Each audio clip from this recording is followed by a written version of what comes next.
The following is a CST Encore presentation.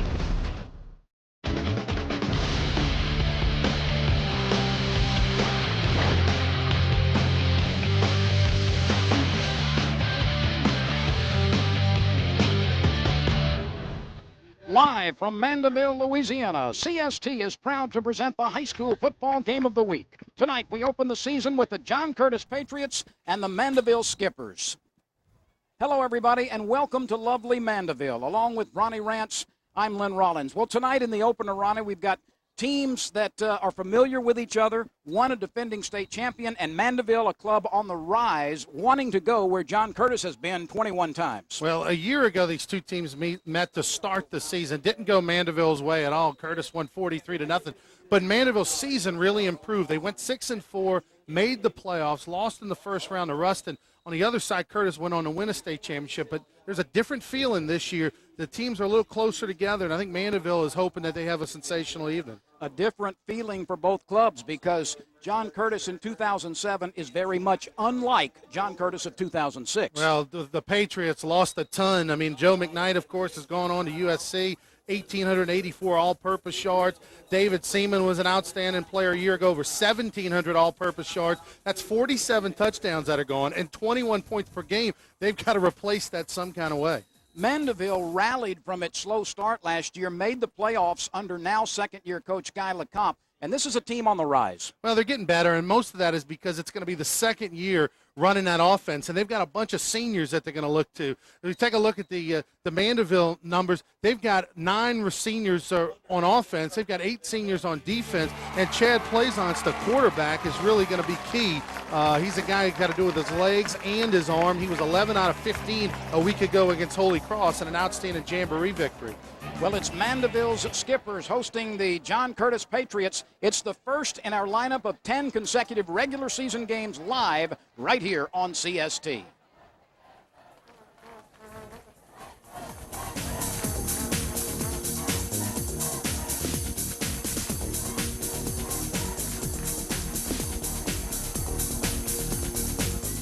Agencies can save you up to 30% on your auto insurance. With flexible payment plans and low down payments, it's easy to save. Just call for your quote today. We're right in your neighborhood with locations throughout the state, so it's easy to get your money-saving quote. Call or come by today. It's time to start saving with U.S. Agencies. Call for your quote today. At U.S. Agencies, you'll save.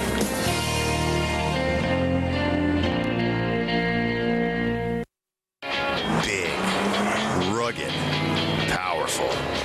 Of all Nissan's lines, this is the one you've been waiting for. The bottom line.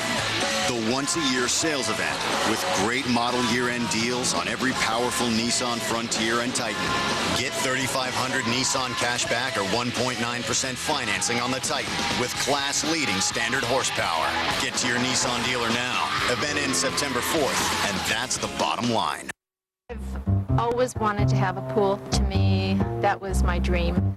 If you've ever dreamed of the perfect swim, or exercise, fun with your family, or relaxation at the end of the day, order a free DVD or video to learn more about the endless pool. Your personal pool at home. Nice and small, compact. A regular pool, first of all, you have turns that you have to concentrate on. Here, it's endless. You're swimming in place, which is a great opportunity to be able to work on your stroke technique. It's in your basement. Run downstairs, turn it on, you're there. It's like having a treadmill in your basement. You know, I'll come downstairs and there'll be sometimes 7 or 8 kids in the pool, and they're always grabbing onto the bar, cranking it all the way up.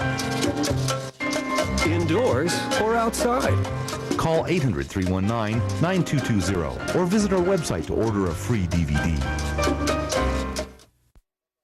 Welcome back to Mandeville, everyone. It's the exciting start of the 2007 high school football season as you see the home Skippers come charging through the goalpost as they get ready to take on defending champion John Curtis out of River Ridge. Let's check in with the third member of our broadcast team. Here is Chad Pilcher.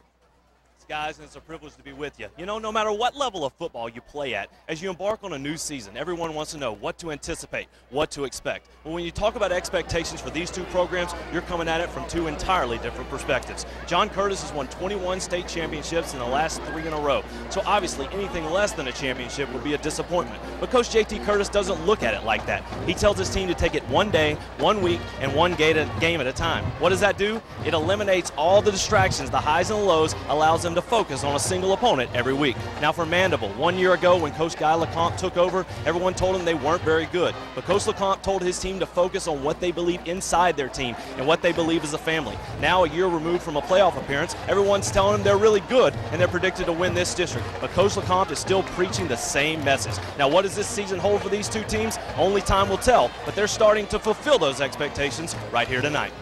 Thank you very much, and we will check in with you often from the sideline tonight. It's a gray evening here in Mandeville. There was the threat of rain, and perhaps some still is in the offing, but right now a dry field as John Curtis will get the football first, a team which has won 3 consecutive state championships, and no other squad in Louisiana even has approached the John Curtis dynasty with 21 titles. Mandeville, under Guy LeCompte, 6-4 last year, losing in the first round of the playoffs against Ruston, but this young man came over from Salmon, and where he was offensive coordinator for a number of years. He has installed his system, and Ronnie, they think this Mandeville team may be the team to beat in what is a very difficult 5A district. It is. I mean, you're talking about 8 teams, 6 of those that made the state playoffs a year ago, so that's a pretty good district. And there you see J.T. Curtis on the other side, the legend. Just came out with a book. We'll tell you about that a little later. He was on ESPN the other day on First and 10 show, and we're underway. And the kick sails deep into the end zone. There will be no return after a fine boot by Colin Kahn. He also handles the punting and place kicking chores. And there is the younger brother, Jonathan McKnight, the younger brother of Joe McKnight, everybody's All-America a year ago for John Curtis. Matt Soche last week against Fontainebleau had a very workmanlike effort, and they got the shutout behind him. 8 passes a week ago. That's a bunch for a John Curtis quarterback. He might ice his arm after that effort, but then you see 3 carries for 30 yards. That's a little bit more like the Patriots are used to. The Patriots are extremely solid fundamentally. They like to run the football. They don't get much on the first carry as this 3-man front for Mandeville gets the job done. An interesting formation defensively for Mandeville with 3 up front and then 3 linebackers. They try to create some angles. You see Keith Schultz on the last tackle. Yeah, they're gonna have 3 linebackers that are stacked right behind their defensive line. Offensive line, it's a good one. Berger, Conradi, Munch the center, who's very good. Alonzo the right guard, and the right tackle, Grubbs, might be the bigger college recruit out of the bunch. And he is a huge fellow up front, as are most of the offensive linemen. They are as big as some colleges. And Curtis goes to the ground again without much success. Let's set it up again. Berger on the left side, 285 pounds. Conradi is a junior. You see the backs and receivers there. Kenny Kane, Blaine LeBlanc. The tight end is Justin Studzinski. Vincent Allen and Jesse Dana are wide receivers. But this club won't throw very much. Right now, Jonathan McKnight also splits out wide right, split backfield, 3rd down and long. Soche, the senior quarterback, under center. Only 1 starter returning offensively, and that's Munch, the center. Here's the throw quickly out to the left side, and on the right side, Vincent Allen has it, and he is tackled immediately, and a very good defensive effort for the first 3 downs by Mandeville, as the skippers were all over the offense. Michael Reeves making a fine tackle in open field. Now, how about that 3 and out for the skipper defense? I mean, they have got to be excited with that effort. John Curtis, a ball control offense, likes to control the clock and move the chains, and right there, the skipper defense is going to be fired up after that performance. Cody Cowan and Robert Chasnack are back deep to receive the punt from Connor Mullins. Mullins moves to his left to take the snap, gets away a nice spiral. And it is mishandled by the skippers, and it's still loose, bouncing around inside the 25-yard line and recovered by Mandeville back at the 21. That was near disaster, as Mandeville was able to pick up the muffed punt. And so Cody Cowan, who came up on it and couldn't get it, breathes a sigh of relief as a teammate was able to jump back on it. There's Chad Plaisance last week of the Jamboree against the Holy Cross Tigers, 11 out of 15 for 235 and a touchdown. A fantastic performance by him. Mandeville will work out of shotgun formation most of the time, a spread offense. This is the second year of this brand new offense under Guy LeCompte.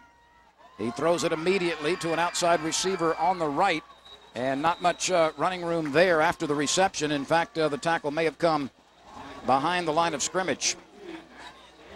A little wide receiver screen, and we will see a ton of that. I mean, it's just like a running play, except they've got enough confidence to throw the football. Peyton Waters is the right tackle, Hayden Harper the right guard, Michael Dragna the center, Billy Weber is the left guard, and Matt Dombrowski, that's a familiar name. We'll set up the storyline behind that a little bit later. Here's Casey Revere on a throwback, and he's got a first down. I beg your pardon, that is Elias Ellefson. Ellefson on the reception. He is playing because Brandon Whedon, a starter last year, has been ill and is not able to answer the bell immediately. Nice play. They went direction to the left, came back to the right. Ellefson, a big target, 6'1", 170-pound senior, puts his head down and picks up a few extra yards. And the Skippers go to the ground on a first down from their own 38-yard line. Joshua James, a big fellow at tailback, 6'1", 225-pound workhorse, blowing forward for 4 on first down. Mandeville attacking. In dark blue, John Curtis in white. Plaisance will throw, shovels it up underneath. He's got William Buns, the scat back. Buns has a first down and some more. He's into John Curtis territory. And short passes have turned into catches and nice runs to pick up a couple of first downs. Yeah, early on to Mandeville, and they're going to go no huddle right here, try to catch John Curtis before they can substitute. Early on, the Mandeville offense doing exactly what the spread offense is supposed to do, spread out that defense and take advantage of big holes in the middle. Only a 3-man rush coming from John Curtis. Chad Plaisance changed the play at the line of scrimmage. 1st and 10 from the 47. Plaisance with play action. Looking, has time, now is flushed, gives ground, and goes back down in the grasp of a big lineman for this John Curtis team. That was Alex Grunts, an outside linebacker, a 6', 215-pound senior in the 4-linebacker defense. It's Buns, the running back, James, the big tailback. Buns also will line up in the slot. The wide receivers are Chris Adema, Colin Kahn, and Elias Ellefson. A loss of nearly 10, and a snap is fumbled. Plaisance has it and is lucky to pick it up and hold on before he's slung down by Grunts again. Back-to-back sacks by Alex Grunts. Well, and not what Mandeville had in mind. Both plays, Plaisance kind of held on the ball too long last time, got the sack. This time it was a good snap, just went right through his hands. Grunts, a 215-pound senior on a 6-foot frame. The line to make is the John Curtis 36, and the ball is at the 29 in Mandeville territory. Well, that time Plaisance a mistake lots of young players make. Ran before he had the football. He's having to run for his life. He throws it upfield. It is caught on second effort. The officials will allow the catch, but well short of a first down. Chris Adema, the senior wide receiver, was able to haul it in, but he fell down catching it. And Mandeville, after a couple of first downs, but then losing yardage on successive plays, has to punt. But the Skippers have to be happy with the way they did move the ball. They were able to spread out that John Curtis defense, and they had opportunities for big plays. Now, they made some mistakes, but they will get a lot of confidence out of that first drive. Colin Kahn will punt it. The snap is on target, and the kick is away, but it's mishit off to the right side and takes a favorable roll for a moment before it's picked up by Jonathan McKnight, and he is spun out of bounds on the far sideline in front of his own bench. So John Curtis gets the football for the second time after going 3 and out with its first possession of 2007.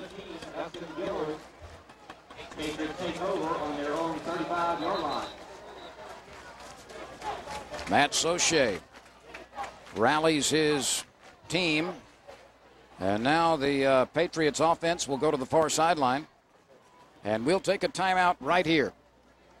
There is no score in the first quarter. John Curtis and Mandeville coming your way live on CST.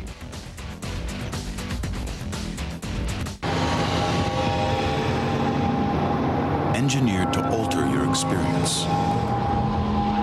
Crafted to evoke emotion. Designed to go beyond machine. The all-new 306 horsepower G from Infiniti. At Ray Brandt Infiniti of Metairie. This is a classical design we did in Milan. This is a postmodern residence in Istanbul. Headquarters in Kyoto. To see our architecture, you don't look around the corner, you look around the world. So, what can I do for you?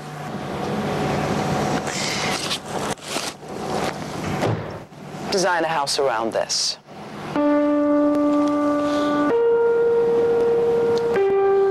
Experience the bold look of Kohler at a premier Kohler showroom.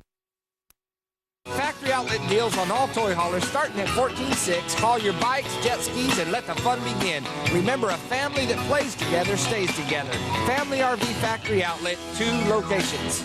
Family RV Factory Outlet has your luxury getaway at an outlet price. This beautiful carrier light, only $579 a month, and see America in style. Remember, a family that plays together stays together. Convenient shopping and friendly service. Family RV Factory Outlet, 2 locations.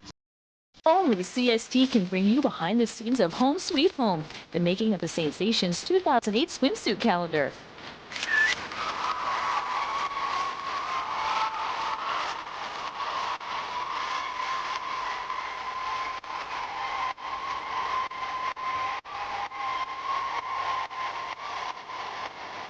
Join you throughout August and September for the making of the Sensation swimsuit calendar. Visit CoxSportsTV.com for airtimes. Always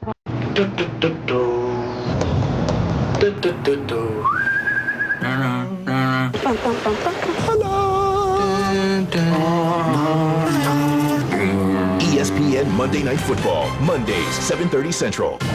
ESPN, serving sports fans around the world. You could win $1 million at the Treasure Chest in September.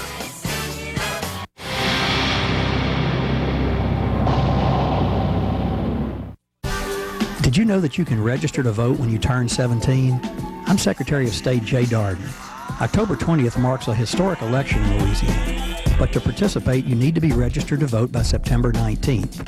Visit our website at www.govote.com to find information about registering, polling places, and the electronic voting machines. You can even find out how to run for office. So let your voice be heard. Visit www.govote.com. Welcome back to Mandeville, where each team has had a possession. There is no score in the first quarter with 5 minutes and 32 seconds remaining. CST welcomes all of our new viewers who are now watching on Cox Communications in Northern Virginia. We heartily welcome you to the CST family and hope you're enjoying live high school football against nationally ranked Mandeville. The Skippers going against nationally ranked John Curtis tonight.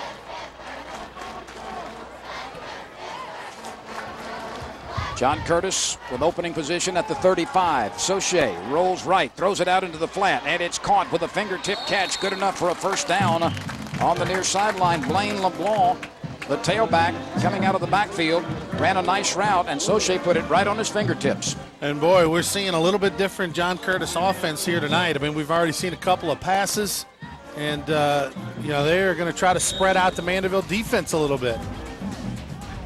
3 down up front for Mandeville. Darrell Adams, Trayvon Buns. A loose football, and Mandeville has jumped on it. Mandeville forces the first turnover of the game, and the Skippers get it back 2 yards shy of midfield. That's exactly what Mandeville was hoping for following the first down of the game by John Curtis. What a nice job by the Skipper defense. They force a 3 and out on the first drive, then get a turnover at midfield the second drive. So they have given their offense a chance right here in the middle of the field. And Mandeville quickly on the attack. Big Joshua James takes on a couple of tacklers and runs for a first down. He is finally tackled in John Curtis territory at the 37-yard line. Mike Henry and Jermaine Collins and Andrew Tucker up front defensively for John Curtis. Both teams use a 3-man and 4 linebackers set. Quick toss out to the right side is incomplete. So 2nd down and 10 coming for this Skippers team.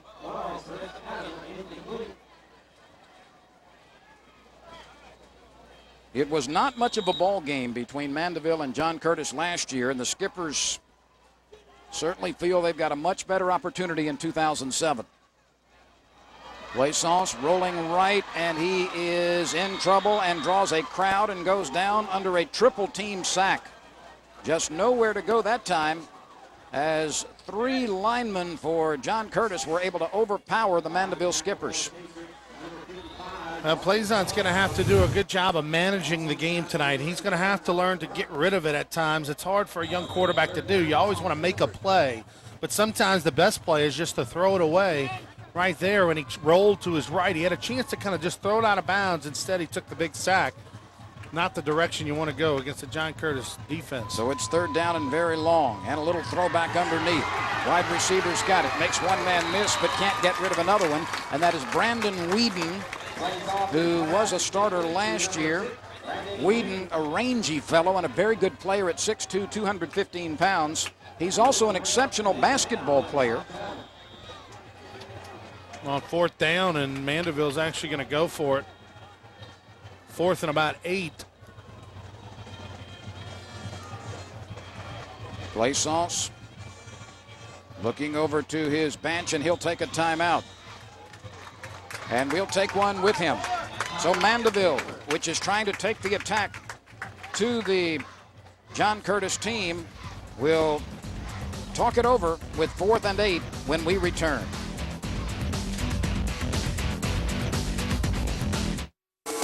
CST is the only network to bring you 3 Saints preseason games presented in high definition.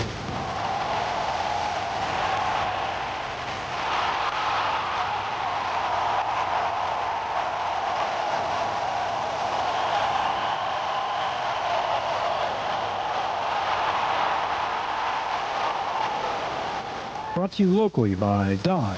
Grab life. See your local Dodge dealer. Always wanted to have a pool. To me, that was my dream. If you've ever dreamed of the perfect swim, or exercise, fun with your family, or relaxation at the end of the day, order a free DVD or video to learn more about the endless pool. Your personal pool at home. Nice and small, compact. A regular pool, first of all, you have turns that you have to concentrate on. Here, it's endless. You're swimming in place, which is a great opportunity to be able to work on your stroke technique. It's in your basement. Run downstairs, turn it on, you're there. It's like having a treadmill in your basement. You know, I'll come downstairs and there'll be sometimes 7 or 8 kids in the pool, and they're always grabbing onto the bar, cranking it all the way up. Indoors or outside. Call 800-319-9220 or visit our website to order a free DVD. Leasing can provide equipment to new and existing restaurant owners. Deter criminals from your place or business with surveillance and CCTV equipment. We also lease future POS and micro systems. We specialize in all medical equipment for clinics, doctors, hospitals, and veterinary clinics, new or existing businesses. Keep your capital liquid, leave bank lines open, obtain tax write-offs while leasing to own your equipment. Wait no more. Get the equipment you need now. Call Marquee Leasing for a free consultation. Gulf Coast Office Products is your source for a full line of digital networked copiers, laser fax equipment, and laser printers. Locally operated, Gulf Coast Office Products has been servicing Louisiana for 30 years with a large service department which includes on-site parts inventory and supplies. A knowledgeable staff will assist in selecting full color and black and white digital networked products with flexible financing to meet any budget. Gulf Coast Office Products, excellence in imaging solutions. Welcome back where it's 4th down and 8, and Ronnie, after talking about it, Mandeville has decided to put its punting unit on the field. I think that's the good choice here. Early in the game, Mandeville's defense is playing well. Got a chance to pin them deep. Colin Kahn feels the high snap, gets rid of the kick quickly. It rolls inside the 5, and the Skippers down it at the 1-yard line. That was a 35-yard kick to the 1-yard line by Colin Kahn. Now that was the play of the game so far. An excellent little pooch kick or dribbler, and the coverage team had time to get down there and mark it on the 1. Let's quickly check in with Chad Pilcher.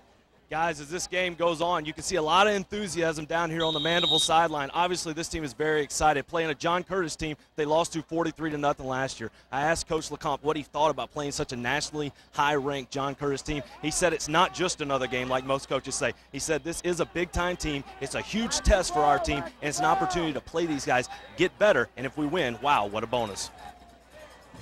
99 yards away are the Patriots, and they stay on the ground, just try to wedge out a little bit of breathing room from the shadow of their own goalpost. It'll be second down and about 8 from the 3-yard line. Interesting to see in this situation if John Curtis goes a little bit more back to its bread and butter veer, especially with some of those big offensive linemen they've got. They've got a definite size advantage against this Mandeville front.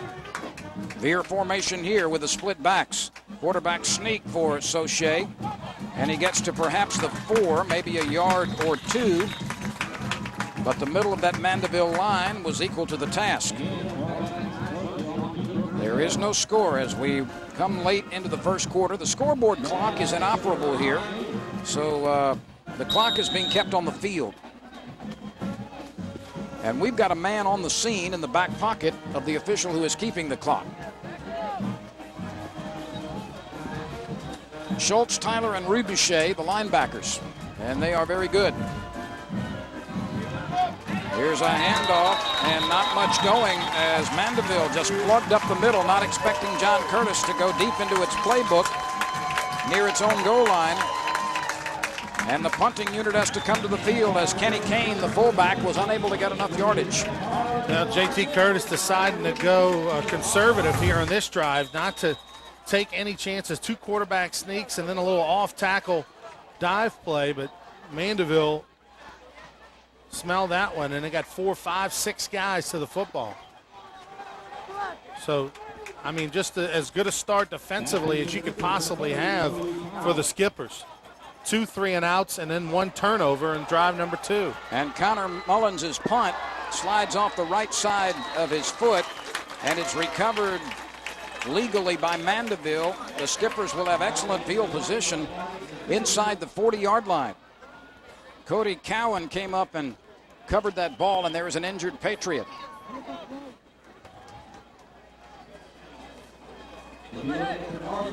That's Chris Guillot down on the ground. He's a backup tight end and a special teams player. I think he just probably got the wind knocked out of him. Both these teams, he's extremely fired up in pregame warm-ups. It's game 1 of the season. So you're going to see some players cramp a little bit tonight. Still very warm, very humid. And you've got 2 teams that are very fired up. There you see the sophomore 5'11", 205-pounder. And we'll be back as we continue in the first quarter from Mandeville. After this timeout, there is no score, but the Skippers have excellent position to start what would be a first scoring drive.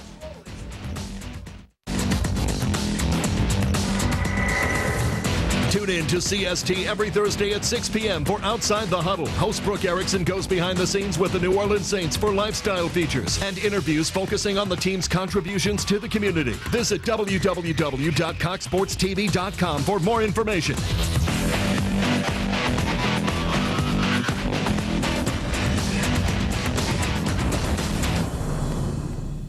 There are 3 good reasons why you should get off the couch and call an affiliate of Le Cordon Bleu Schools North America.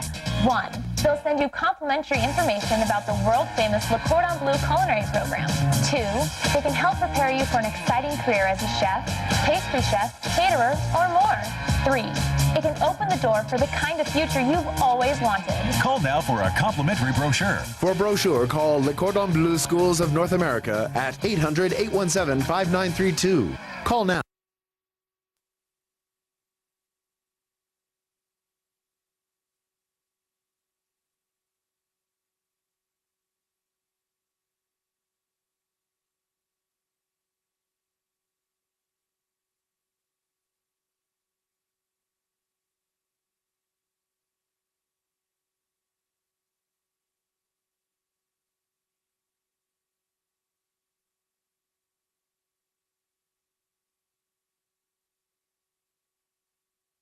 Agencies can save you up to 30% on your auto insurance. With flexible payment plans and low down payments, it's easy to save. Just call for your quote today. We're right in your neighborhood with locations throughout the state, so it's easy to get your money-saving quote. Call or come by today. It's time to start saving with U.S. agencies. Call for your quote today. At U.S. agencies, you'll save.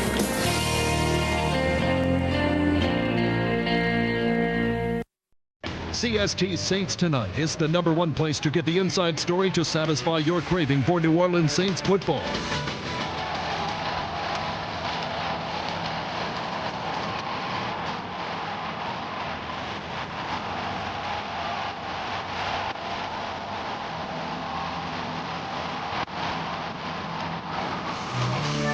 Join us for Saints Tonight every evening following the Saints game, only on CST.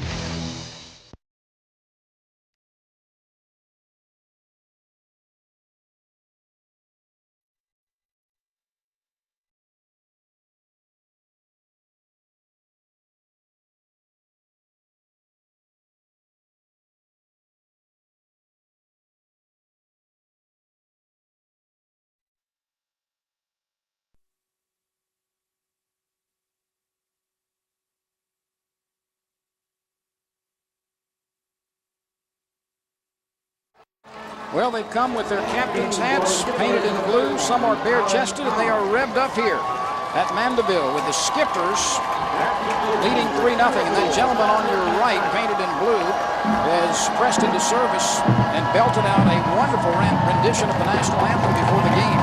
Yeah, they couldn't get their national anthem tape to work, so that guy in blue pinch hit 5 minutes before game time and hit a home run. The boot by Kahn sails out of the end zone. So that's twice he has teed it up, and twice there has been no run back.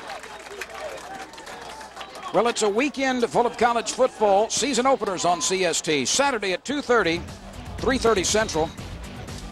We bring you live Big East football. Western Michigan at West Virginia. Then live at 6 Central, 7 Eastern. It's a MAC football matchup with Army at Akron. Wrap up your weekend with Alabama hosting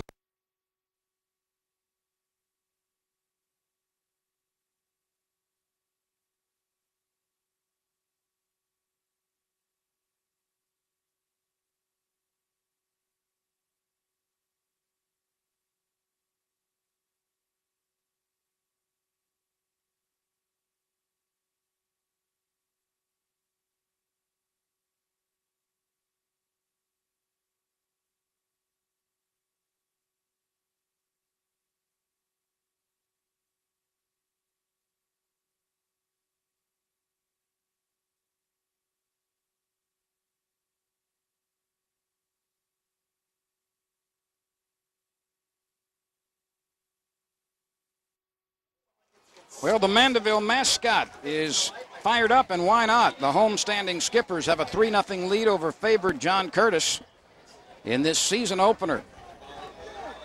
John Curtis plays only one home game this year and only 8 games on the year.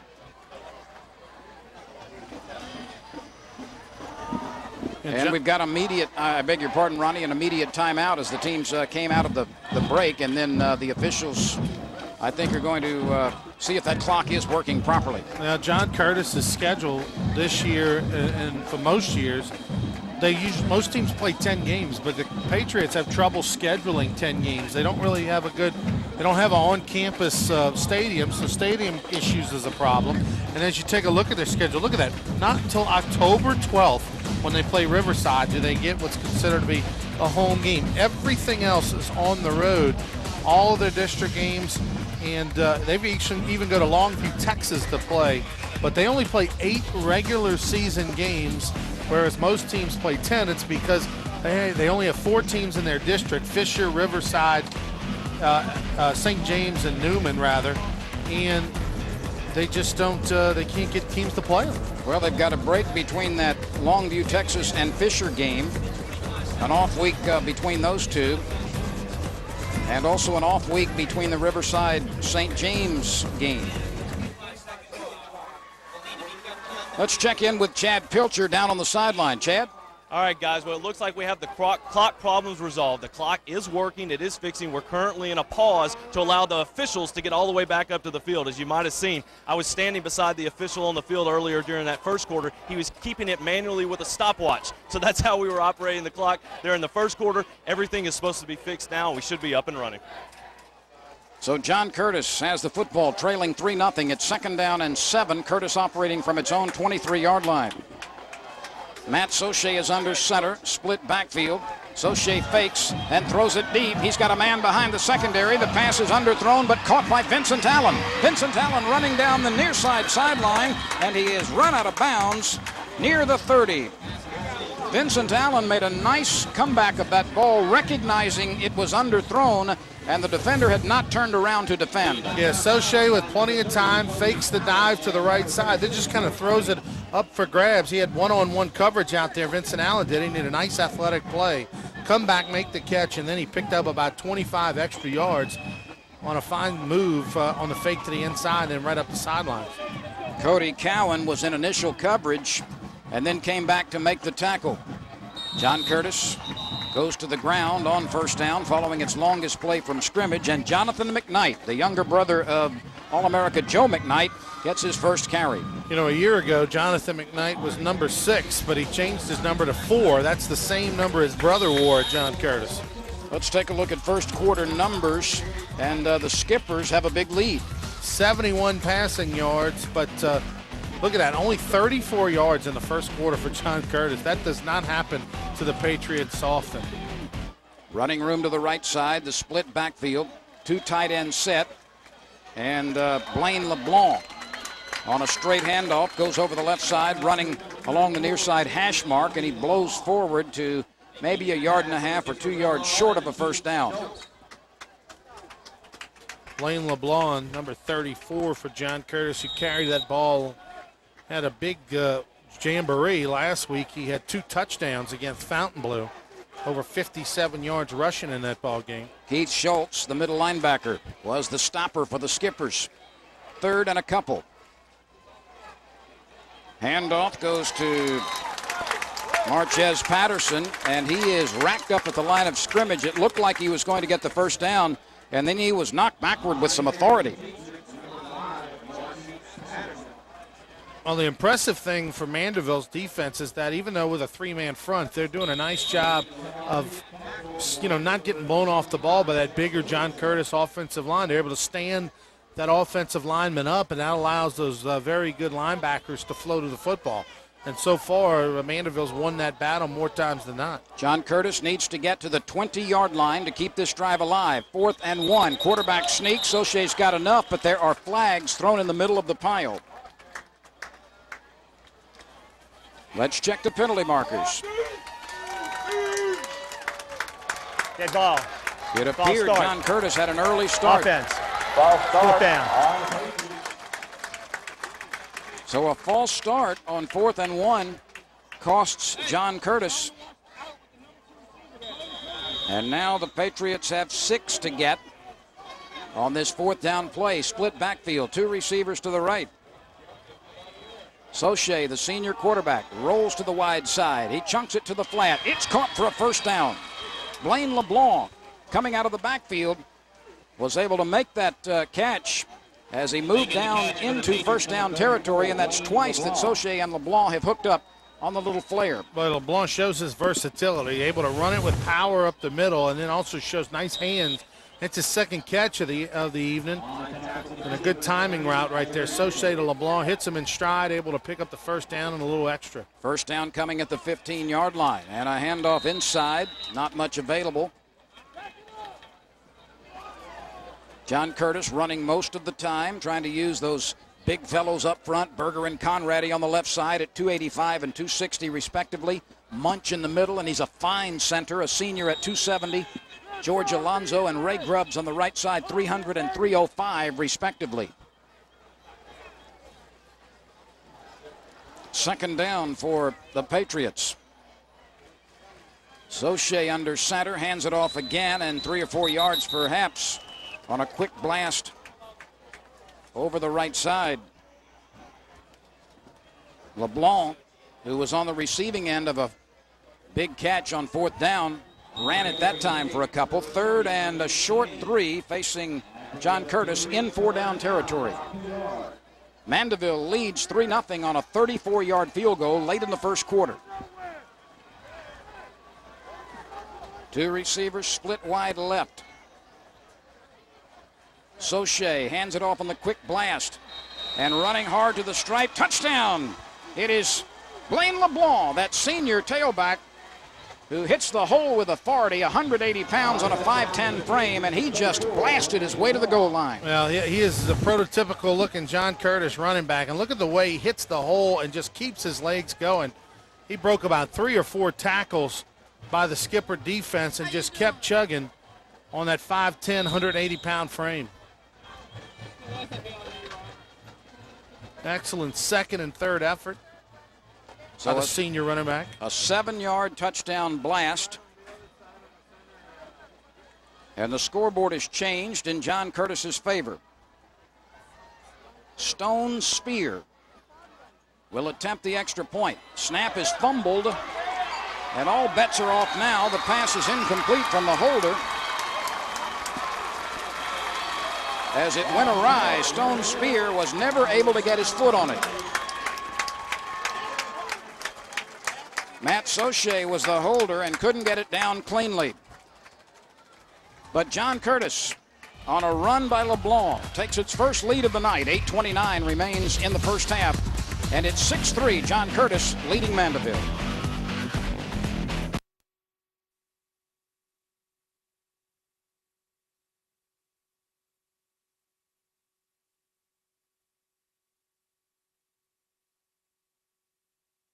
Mandeville got a first quarter field goal. The Patriots of John Curtis got a second quarter touchdown. It's 6-3 with 8:29 remaining in the first half. Well, follow us next week. We bring you some of the biggest high school rivalries in the state. Next Friday, we come to you with Class 5A state semifinalist St. Thomas Morris Cougars. They travel to state capital to take on the Catholic High Baton Rouge Bears. Next Friday, live at 7, it's high school football at its best. The game of the week, St. Thomas More and Catholic of Baton Rouge. St. Thomas More, one of the better 4A teams in the state, taking on the Catholic High Bears, the perennial power out of the Baton Rouge area. It's Lafayette, Louisiana versus Baton Rouge, Louisiana next week.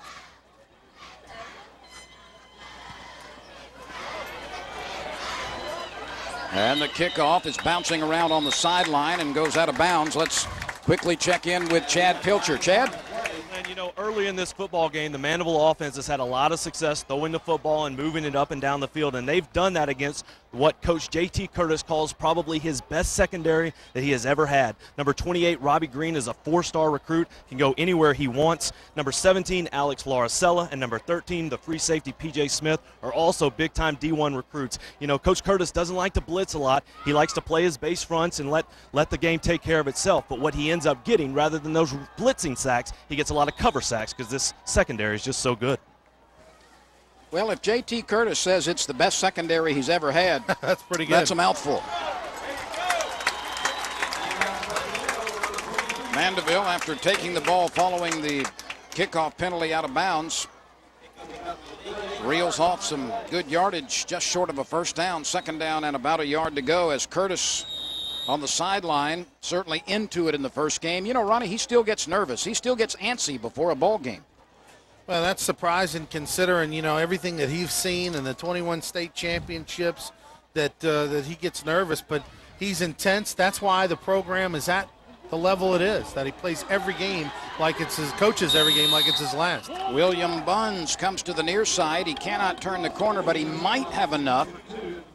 No, they're going to spot it short of the 45-yard line, so it will be 3rd down and 1 after the slot back scamper by William Buns. Buns has a cousin who plays on the defensive line, Trayvon Buns, a big nose guard. And William Buns and Trey Buns are cousins.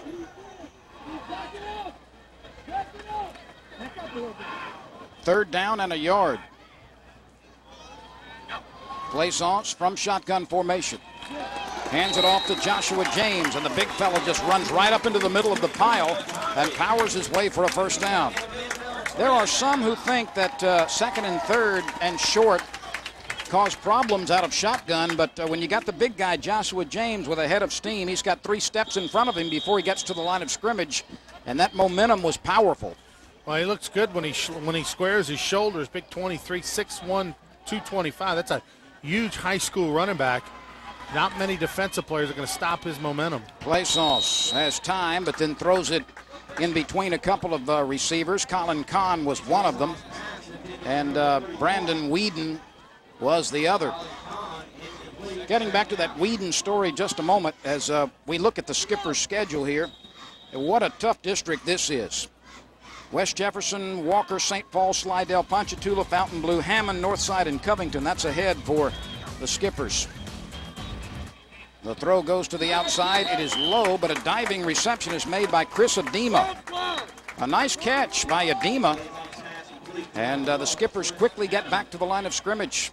They are ready to go when the umpire sets the ball in play. Another big third down, 3rd and about 4. And it's the big fellow taking on Curtis Tacklers, and Joshua James wins that battle. He runs for another first down.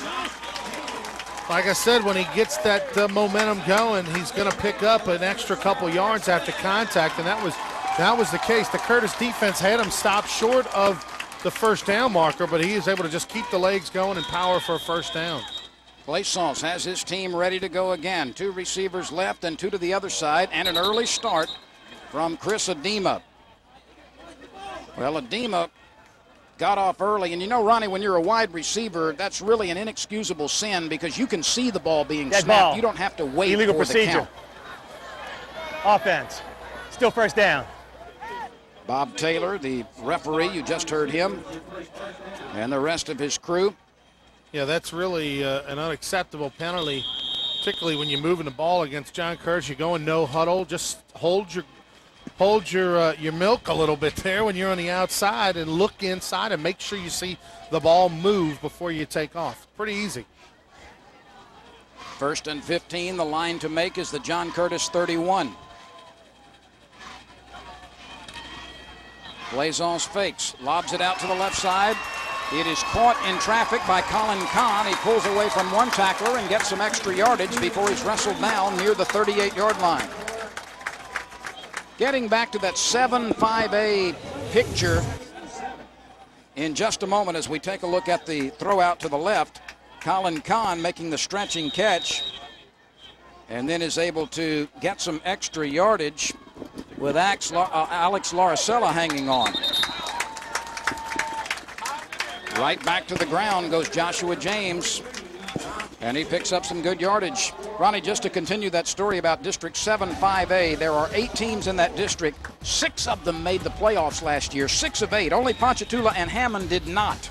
That's a remarkably strong district. I mean, you've got 7 district games. That makes it fun, though, for the fans. Tough on the coaches, but fun for the players and fans because every game means so much when you talk about district play. Last year, North Shore finished 4th in its district, but they had the 18th power ranking out of 32 teams in the 5A playoffs. When 75% of your teams make the playoffs, that says a lot unheard of. It says a lot about the strength of schedule and the strength and the power ranking of your district. Another false start here will cost Mandeville. Delay. Or I beg your pardon, a delay of game penalty. 3rd down. Make that delay of game, 3rd down. And that's also really a needless penalty because you're looking at the play clock and you can always call timeout. Mandeville has timeouts to use. Well, I'm not sure if the play clock is even working, though. It's actually turned off on one end and stuck on 5 seconds on the other. So you have to, especially with a no huddle, you shouldn't be able to get a delay of game. No wonder you would think you've got time. You're like, it's 5 seconds. We got plenty of time. Nope, it's stuck on that. 3rd down and 8. Plaisance, straight drop, looking, zings it over the middle. And a diving catch is made for a first down. Adema going to his belly to haul it in. That is 2 sliding catches by Chris Adema. Now, that was a fantastic catch on a big 3rd down. Look at this throw right here. Plaisance with plenty of time. Adema, actually, if he hits him in stride, Adema is wide open in the middle of the field to pick up extra, but As it was, a nice diving catch. Plaisance keeps and runs right into Connor Mullins, that outside linebacker, and you cannot play it any better than that on the outside. He didn't get fooled by the play fake. Stay at his ground. That's the key for an outside linebacker, to not get fooled by the flow and to just hold your position and wait for the ball to come to you. Second and 10, less than 4 minutes to play in the first half. The Skippers trail 6-3. A short pass on the right flat is caught inside the 20-yard line. Brandon Whedon on the receiving end. Whedon plays basketball in the summer in AAU competition and was playing in Florida late in the summer, came down with an illness, lost about 20 or 25 pounds, and could not answer the bell at full strength when summer camp began. He is healthy now, but trying to work his way back into full health and get playing time as this season unfolds. We're going to have a penalty against Mandeville for illegal man downfield.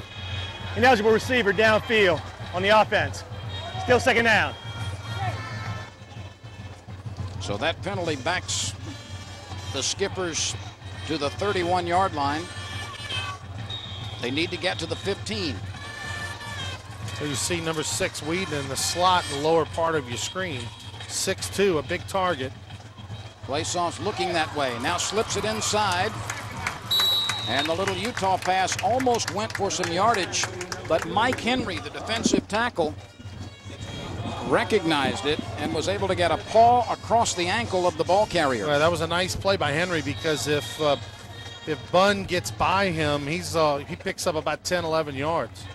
Henry just reached out at that 6'5" frame and got enough of the jersey to bring him down.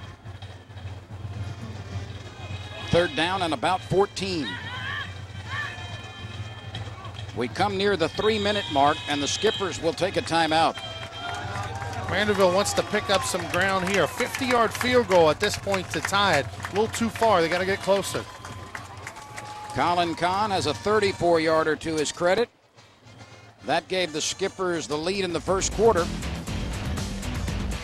But right now it's 6-3, John Curtis with Mandeville driving.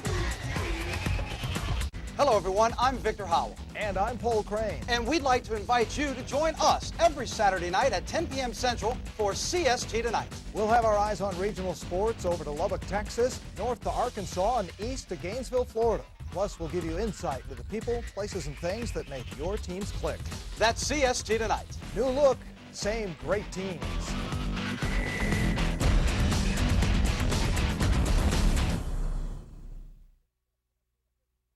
They live in infamy. Now, one show looks to clear their name and set the record straight. The top 5 reasons you can't play. We re-examine all the facts. But I had to do what I had to do to keep my family business alive. Now you be the judge. They gave it away, not Steve Bartman. The top 5 reasons you can't play. 9 Eastern every Monday on ESPN Classic. Mandeville is marching for what would be a go-ahead touchdown late in the second quarter. John Curtis leads 6-3. CST brings you the best sports highlights every Saturday night on CST Tonight. Join Victor Howell and Paul Crane. They give you the full breakdown of all the regional games with highlights and player interviews and a whole lot more. Drew Brees will be in studio this week. Tomorrow night, Saturday nights at 10, 11 Eastern, only on CST. It's CST Tonight. Tell a friend about it. Third and long. The throw upfield, incomplete. Plaisance was under tremendous pressure and still got it on the hands of Brandon Whedon, but he was unable to reel it in near the 10-yard line. Very good play by Plaisance to buy a little time, and he gave Whedon a chance to make a fantastic catch. It would have been a sensational grab, but right here you see he throws it up where only the 6'2" receiver can get it, but he wasn't able to haul it in. P.J. Smith, about whom you were talking a few moments ago, the free safety, was in coverage. Yeah, P.J. Smith, one of the highly touted players on this John Curtis lineup. Now right there, number 13, he's already been offered by LSU and a lot of other schools. And he'll be a player to watch. Well, let's take a timeout right here with 2 minutes and 55 seconds remaining in the second quarter. It's been close. John Curtis leading Mandeville 6-3. I am Leslie Hoffman. We have so much fun on our show, and I want you to have just as much fun staying in great shape and feeling really good about yourself. Watch Get Fit with Leslie and work out with us, burn calories with us, get lean with us, and join me in the kitchen for healthy food choices. Let's make that commitment to each other right now. Watch Get Fit with Leslie on Cox Sports TV. We love you, our fitness family. Big kisses to you.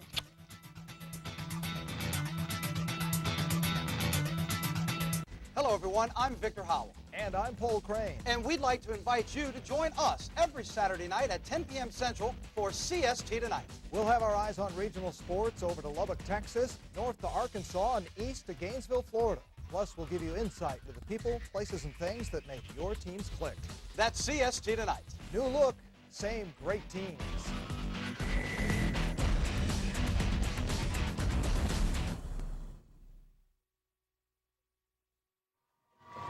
Welcome back. The line to make for Mandeville is the John Curtis 15-yard line. It is 4th down for the Skippers.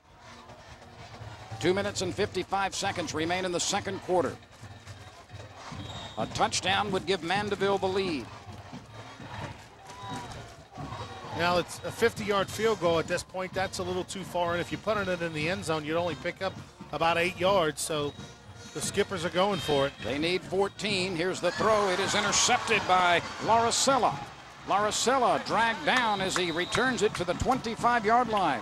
But on the 4th and 14, Alex Laricella, a senior cornerback, stepped in front of Plaisance pass and picked it off for John Curtis.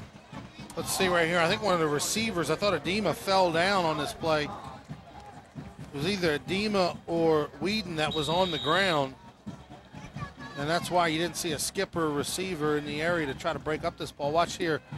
Plaisance kind of eyeing the receiver. There you see, yep, exactly. Whedon fell down, but I think it was thrown behind him anyway.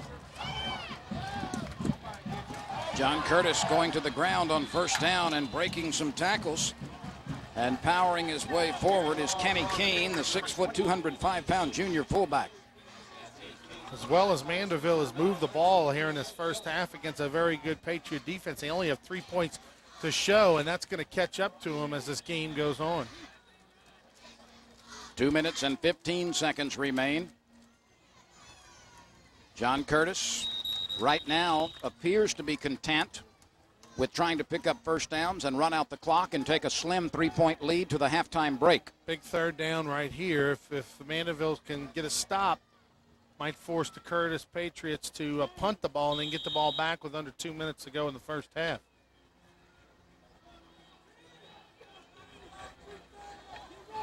Third down and 2.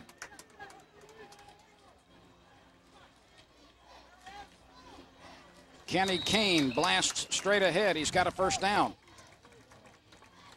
There's not much fancy coming out of the offense from John Curtis, but this has been run successfully year after year after year. Very, very basic, very, very fundamental, very, very few mistakes. Half these kids have been at John Curtis since they were in kindergarten, first grade. The other half came in at junior high, so, and they've run the same system at every level of football up through the school.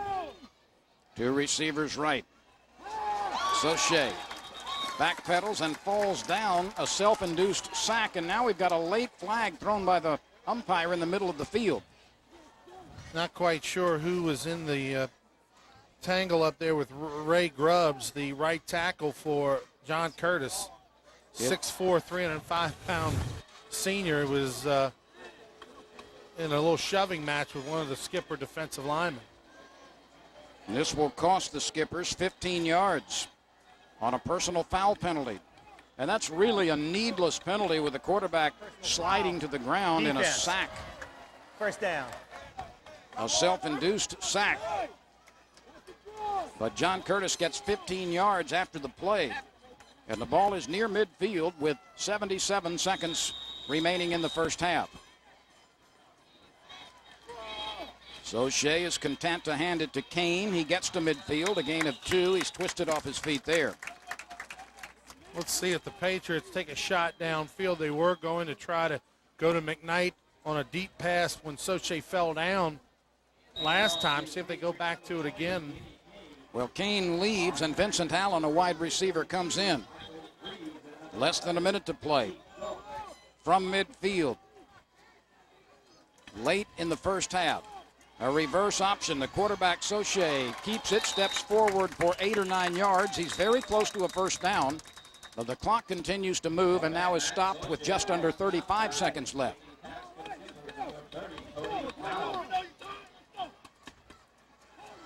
John Curtis takes a timeout. Sauché on the reverse option came up a little bit short. It will be 3rd and less than a yard to go. But more importantly than that, there are fewer than 35 seconds remaining in the first half. It's a 3rd and about 2. I would think John Curtis would take a shot in the air with it. They've thrown the ball about 4 or 5 times already in the first half. Last week, Sauché threw it 8 times in a jamboree. So obviously they've worked on their passing game and are going to go to that a little bit more this season than in years past. If you're going to throw the ball, now's a perfect time. At least you can maybe get into field goal range or take a shot in the end zone. Both of these teams, unlike many in high school, possess some pretty good place kickers. And special teams are very important to both sides. And former LSU Tiger Chris Jackson played his high school ball at John Curtis. Chris Jackson trying to make it at the next level in the NFL, was in camp with the Buffalo Bills before being released. It's pretty difficult to displace an all-conference punter, isn't it? Mm-hmm.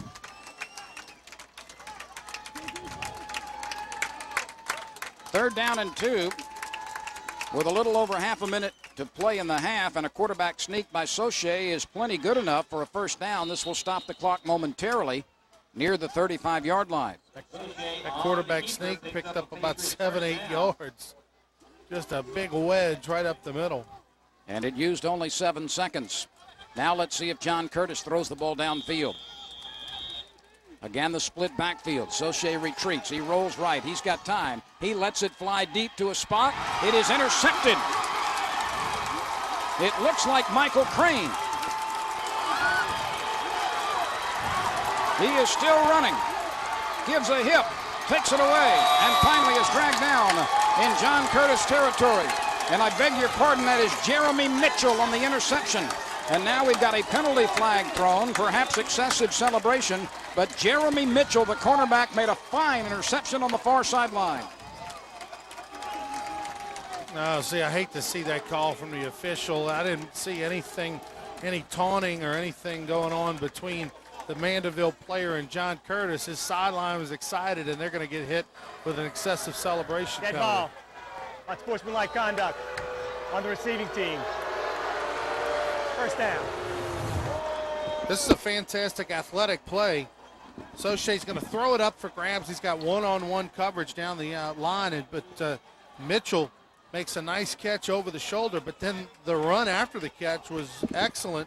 Up the sidelines, breaks a tackle, cuts all the way across midfield before the quarterback, Sauché, actually brings him down from behind. And then there was a penalty that came a little bit after that for excessive celebration, but the Skippers are going to kneel it and take it into the locker room down 3. So Jerry Mitchell's interception at the end of the half gives Mandeville some inspiration as the teams break for the locker room. It's 6-3 in a very low-scoring game. A first-quarter field goal by Mandeville, a second-quarter touchdown by John Curtis, and that's been all through the first 2 quarters. Let's check in with Chad Pilcher. Chad? Coach, it's a back-and-forth first half. Your team's up 3. Talk about your performance here in this half. Well, we're playing against a good football team, and we've made some mistakes mentally that we got to correct. But it's a good high school battle. It's exactly what I expected when I came in here. Do you look, you've run the ball, you've been successful a little bit there. Do you look to throw it a little bit more in the second half? Stick with the plan. Yeah, we're probably going to try to throw it a little more because they seem to be crowding the line of scrimmage with 8 guys, and we've had success when we've thrown it. All right, Coach, thanks. Good luck in that second half. Guys? Okay, Chad, thank you very much. Chad Pilcher with J.T. Curtis as the Patriots, in a very hard-fought, spirited battle in Week 1, lead the Mandeville Skippers 6-3 at the half. We'll be back with highlights and some first-half numbers for you and get you ready for the exciting second half right after this timeout on CST.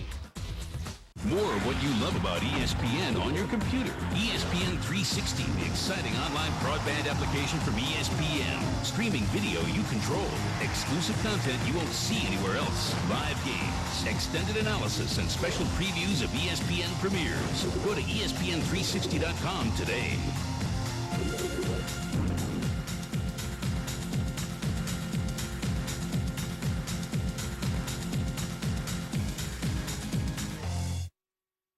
Hi, I'm Leslie Hoffman. We have so much fun on our show, and I want you to have just as much fun staying in great shape and feeling really good about yourself. Watch Get Fit with Leslie and work out with us, burn calories with us, get lean with us, and join me in the kitchen for healthy food choices. Let's make that commitment to each other right now. Watch Get Fit with Leslie on Cox Sports TV. We love you, our fitness family. Big kisses to you.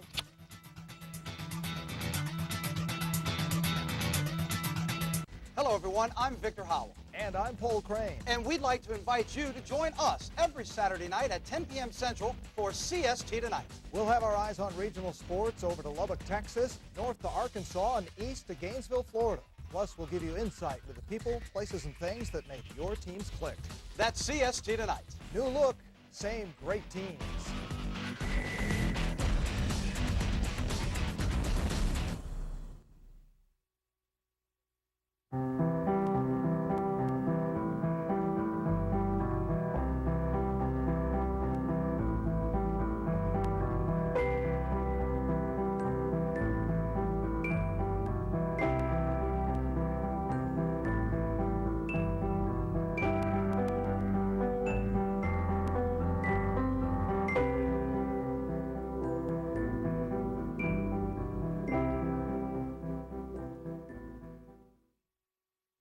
Welcome back to Mandeville, Louisiana. We're at the half. John Curtis High School leads Mandeville High School 6-3. Here at halftime, I'm joined by the mayor of the city of Mandeville, Mr. Eddie Price. And Mayor, thanks for joining us. This is a great atmosphere here tonight. You have high school football at its best. Talk about this community and the way it's involved. I tell you, well, first of all, this is a great game. You know, John Curtis is up 6-3, but Mandeville's strong. It just goes to show you got a great South Shore team. You got a great North Shore team. They're putting it together tonight. It's windy and it's cool. I tell you, it's just unbelievable weather for right now in the state of Louisiana. So we're just happy that to be here watching a football game.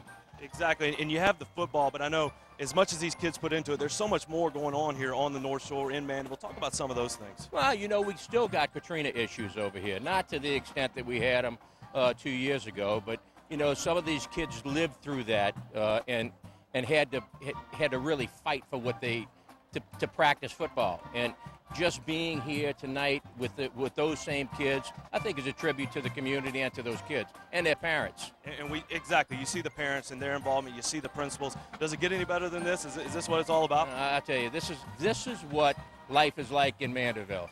This is what it's about. It's about high school football, and you know, we're just proud to be here. That is Mayor of Mandeville, Mr. Eddie Price, and now we're going to go to the field and listen to the band. Gina Baloo!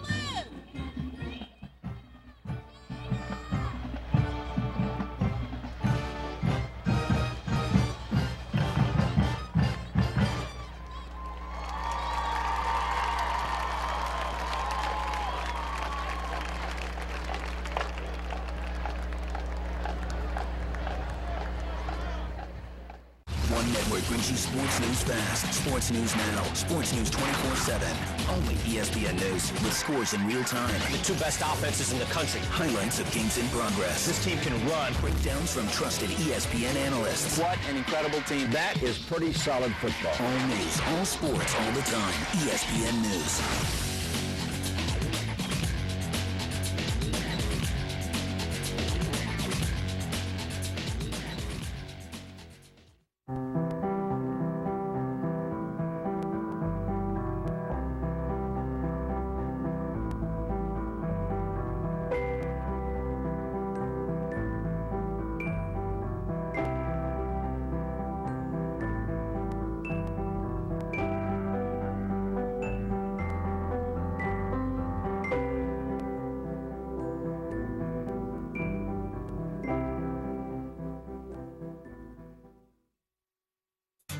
I'm Leslie Hoffman. We have so much fun on our show, and I want you to have just as much fun staying in great shape and feeling really good about yourself. Watch Get Fit with Leslie and work out with us, burn calories with us, get lean with us, and join me in the kitchen for healthy food choices. Let's make that commitment to each other right now. Watch Get Fit with Leslie on Cox Sports TV. We love you, our fitness family. Big kisses to you.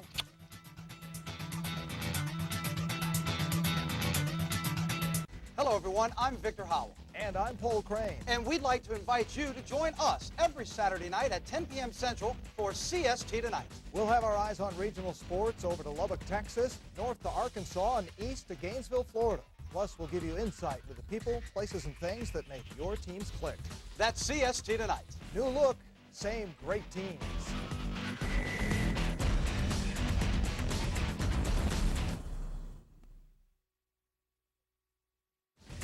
Welcome back again to halftime at the CST High School Game of the Week, where John Curtis leads Mandeville High School 6-3. And right now I'm joined by the principal of Mandeville High School, Mr. Bruce Bundy. And talk about this first half, really impressive performance by Mandeville. Chad, it's been a great game so far. You know, our kids are working hard, and it's a real competitive game. We're real proud of their effort and love all these people from the community out in the stands cheering for us. Just a great Friday night. And that's what's great is we see the guys on the field, but there's so much more. We have the band in the background. The cheerleaders have been here all day. It really is a school-wide performance. Definitely so. Got a lot of people putting in a lot of hard work, not just the boys on the field, but a lot of other folks supporting them. So we're real proud of everybody. Well, we appreciate you Thanks, allowing Chad. us to be here. And now I'm joined by Debbie Utzler, who's the principal of the lower school at John Curtis. And I was at John Curtis a little bit earlier today, and there's just so many exciting things going on at the school right now.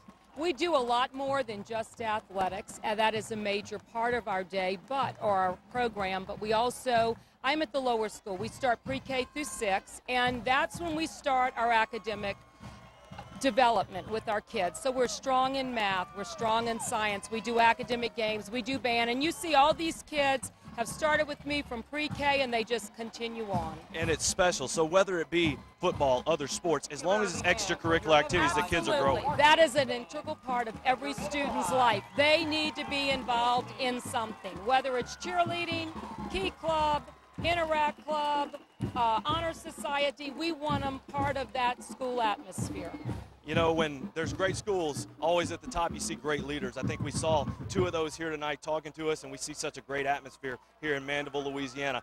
At the half, it's John Curtis leading Mandeville 6-3. We'll be right back after this break.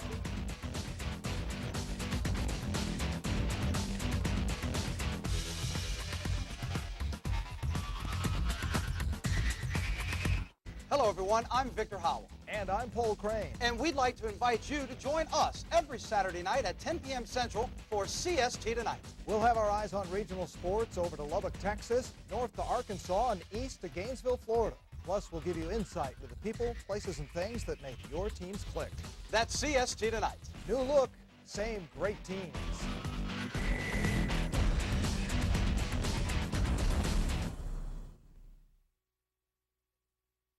Sunday nights on ESPN Classic. Experience your favorite sports movies in a whole new way. It's Real Classics Extra. While you're watching these classic sports flicks, our bottom line is giving you info, facts, and just about anything you ever wanted to know about the movie and its stars. Real Classics Extra, Sunday nights on ESPN Classic.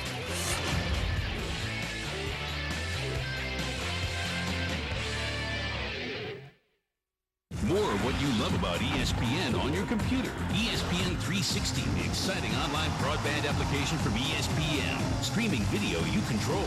Exclusive content you won't see anywhere else. Live games, extended analysis, and special previews of ESPN premieres. Go to ESPN360.com today.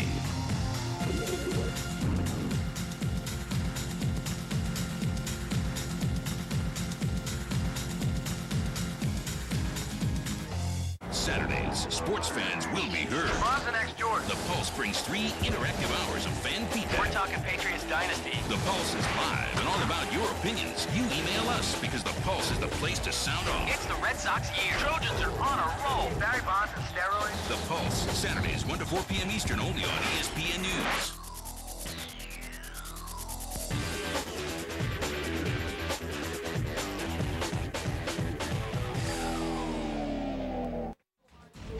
Welcome back to Mandeville, everyone, for our CST Louisiana High School football game of the week. It's the John Curtis Patriots out of River Ridge, Louisiana, and the Mandeville Skippers. It's a battle of South Shore and North Shore teams here tonight, Ronnie. Well, John Curtis, the Patriots, the 13th ranked team in the country out of River Ridge, Louisiana, near New Orleans. They are the heavy favorite. They beat Mandeville 43-0 a year ago in the first game of the season. But this year, Mandeville has played sensational, has had opportunities to score more than 3 points in the first half. But the Patriots, with a missed extra point, lead at 6-3. Is this, as we take a look at the highlights, this is the first points of the season for Mandeville, a 34-yard field goal by Colin Kahn. And then the Skippers were awfully happy right now. Now, they got 3, but they could have had more. And then Matt Soche hits Vincent Allen on a long pass down the left sideline. That went for more than 50 yards as Allen came back for the ball, made a nice move, and got up the sidelines for a big gainer. The Patriots unleashed a passing game in the first half. There you see the touchdown run right up the middle. Blaine LeBlanc picks up a touchdown. He had 2 last week against Holy Cross, gets one right there. Patriots missed an extra point. As Mandeville was driving to try to get some points before the half, big interception right there by Alex Lauricella, who on 4th down picked off the interception. And right before the half, as the Patriots were in Mandeville territory, they went for a long pass down the right sideline to try to get maybe a field goal, maybe to get in the end zone, but then Jerry Mitchell with a fantastic interception over the shoulder. The junior defensive back picked it off, ran it to about midfield. The next play, Mandeville kneeled on it, went into the half, and that's how the first half ended, with the Patriots scoring 6 points. But Mandeville, as you can see, has done well in the first half. Well, the Skippers are picking up yardage through the air, and the Patriots are getting most of theirs on the ground. Actually, not most, but a lot more than Mandeville. And the 76 yards passing in the first half is a high number for this John Curtis team. Well, the Patriots had 140 yards in the first half. Over 100 of those came in the second quarter because Mandeville held the Patriots to about 31 yards of offense in the first quarter. So John Curtis getting it going a little bit in the second quarter. And as you can see, 5 penalties has hurt Mandeville. They've also had a couple of big sacks. But the Skippers are outplaying the Patriots 148-140 in total yards. Ronnie, as you look at the first half of this 2007 game one ahead of us, how much of this is the improvement of Mandeville, and how much of it is the new look, the retooled team for the defending state champion, John Curtis? I think it's a little bit of both. I mean, of course, the Patriots lost 2 of their outstanding superstars from a year ago on offense. McKnight and Seaman both, accounted for 21 points a game a year ago. But you also lost a lot of linemen as well. Only 1 offensive starter returns from a year ago. There you see the specialty players that they lost a year ago, 47 total touchdowns on the season. But only their center, Brian Munch, is the only returning starter for John Curtis on offense. So what that means is you better get them early in the season before they get a little momentum late. And then we were talking with the Mandeville coaches before the game, and they said they were just totally confused at the beginning of last season with a brand new spread offense, just a totally different turnover in philosophy, especially offensively and defensively. But their kids have grown up with it through 12, 13, 14 months now, over 1 season and 1 half of the first game, and they feel a lot more comfortable at the pace of the game and what they're expected to do. Yeah, Mandeville's running the spread. It's the second year of the system in this program. A bunch of new coaches from a year ago. They try to emulate what Troy State does, also a little bit of what Tulsa does, and right now, year 2 has proven that offense is starting to click a little bit. So John Curtis, in a surprisingly low-scoring first half, leads the Mandeville Skippers in Mandeville 6-3, the Patriots over the Skippers. One network brings you sports news fast, sports news now, sports news 24/7. Only ESPN News with scores in real time. The 2 best offenses in the country. Highlights of games in progress. This team can run. Breakdowns from trusted ESPN analysts. What an incredible team. That is pretty solid football. All news, all sports, all the time. ESPN News.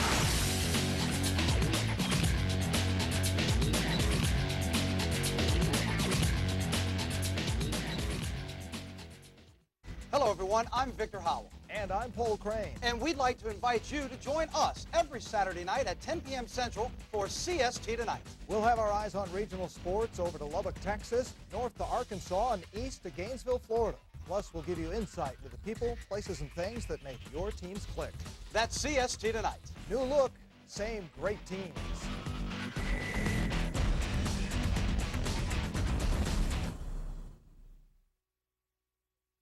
More of what you love about ESPN on your computer. ESPN 360, the exciting online broadband application from ESPN. Streaming video you control. Exclusive content you won't see anywhere else. Live games, extended analysis, and special previews of ESPN premieres. Go to ESPN360.com today.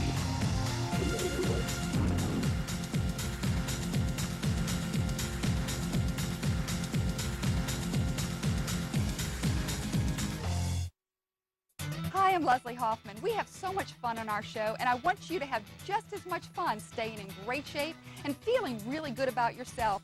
Watch Get Fit with Leslie and work out with us, burn calories with us, get lean with us, and join me in the kitchen for healthy food choices. Let's make that commitment to each other right now. Watch Get Fit with Leslie on Cox Sports TV. We love you, our fitness family. Big kisses to you.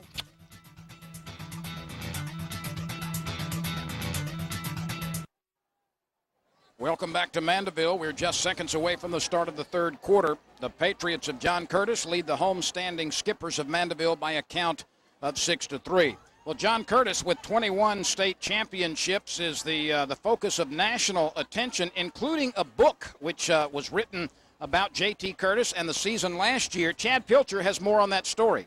Thanks, Lynn. You know, John Curtis has won 3 championships in a row. The middle one was in 2005 after Hurricane Katrina, a championship they won at Independence Stadium. That day in Shreveport, Wright Thompson from ESPN.com wrote a feature story that was on the front page of ESPN.com and caught fire nationally. So many people read it, so many people commented that eventually Coach J.T. Curtis had a call, and he got a book deal out of this thing. And in this book, which is called Hurricane Season, which was just released last month, it's out in national bookstores all over the country. This book talks about how football, for those kids and that team, were the only thing that was normal. It talks about the season that they went through. And while football is the backdrop of this book, more importantly, it's a story of perseverance, a story of how these individuals went about how they struggled through Hurricane Katrina but came out on top. Special book.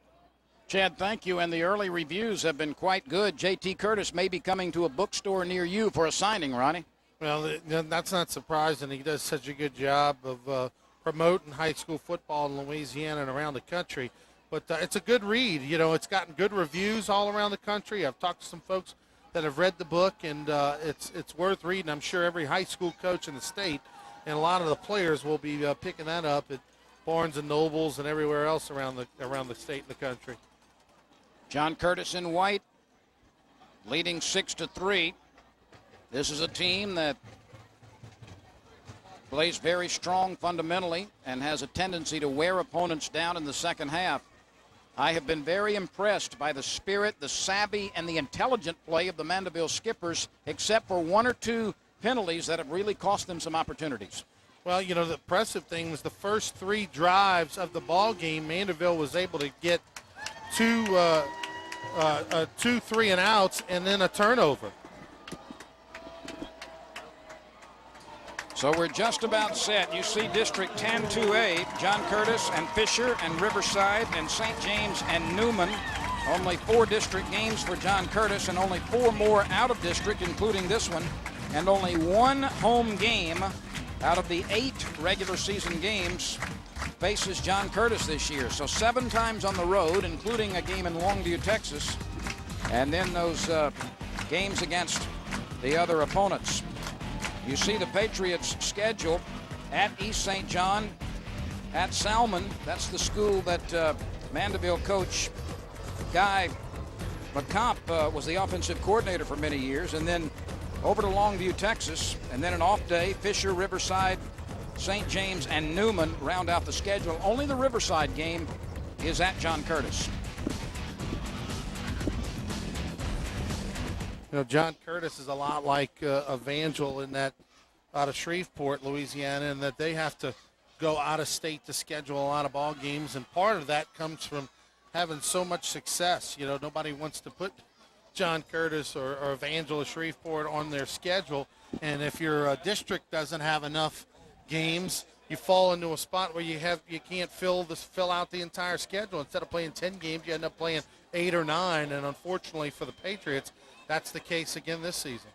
Talking about Evangel is a school now in the same classification as John Curtis, and classification 2A is loaded with powerhouses. Here we go. Mandeville accepting the third quarter kickoff, and it sails deep into the corner and is a touchback. So a nice place kick to the corner and on into the end zone.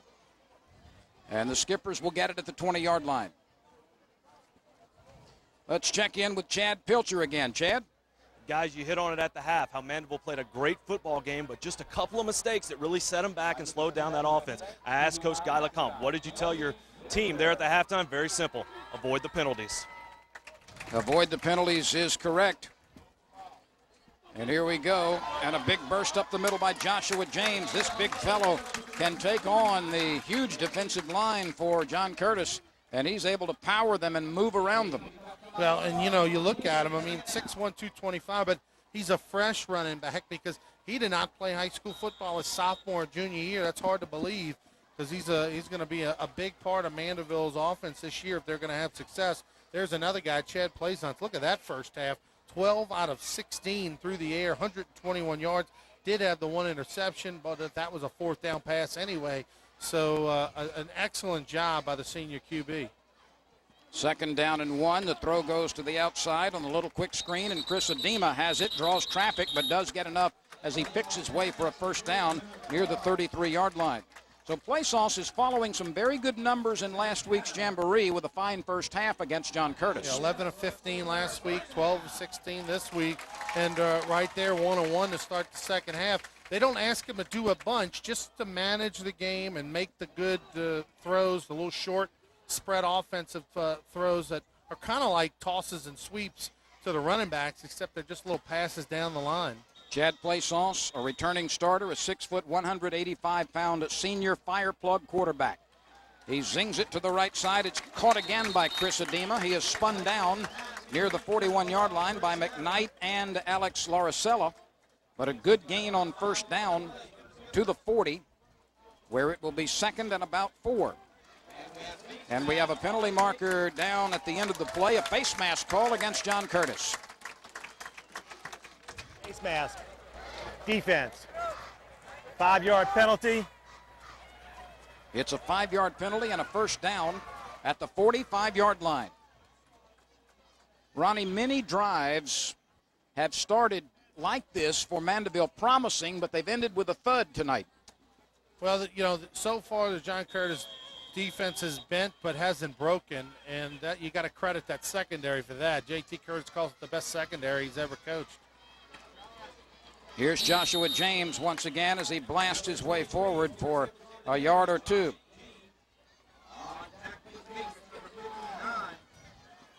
There's James again getting that ball. They're trying to keep that John Curtis defense even and keep him to respect the outside. They'll hit James up the middle to try to soften up that middle and keep those linebackers from flowing too quickly to the outside. 3 receivers left, 1 to the right. Peyton Waters is the center. Patriots showing blitz. They've got the linebackers in the gaps. I beg your pardon, it's Michael Dragna who will snap the ball to the quarterback in shotgun formation. And too much time is taken as several looks to the sideline did not complete the play. And this is one of those very, very costly penalties against the Skippers. We'll take a timeout right here. 10 minutes, 10 seconds remain in the third quarter. John Curtis 6, Mandeville 3.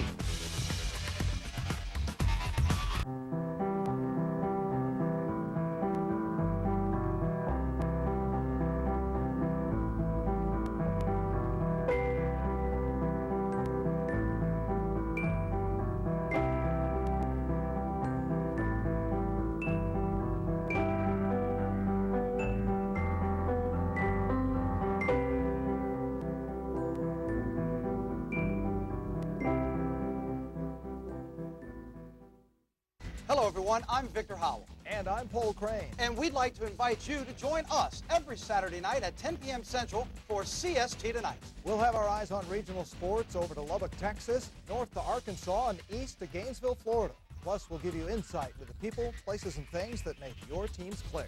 That's CST Tonight. New look, same great teams.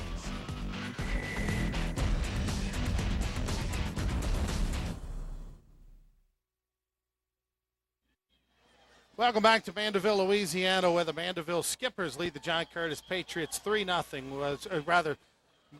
The Patriots lead Mandeville 6-3 with 10 minutes to go here in the third quarter. The LSU Tigers, they're back on the gridiron, and you can catch each game this season on CST, beginning with the full game rebroadcast as the Tigers manhandled Mississippi State Bulldogs 45-0 last night.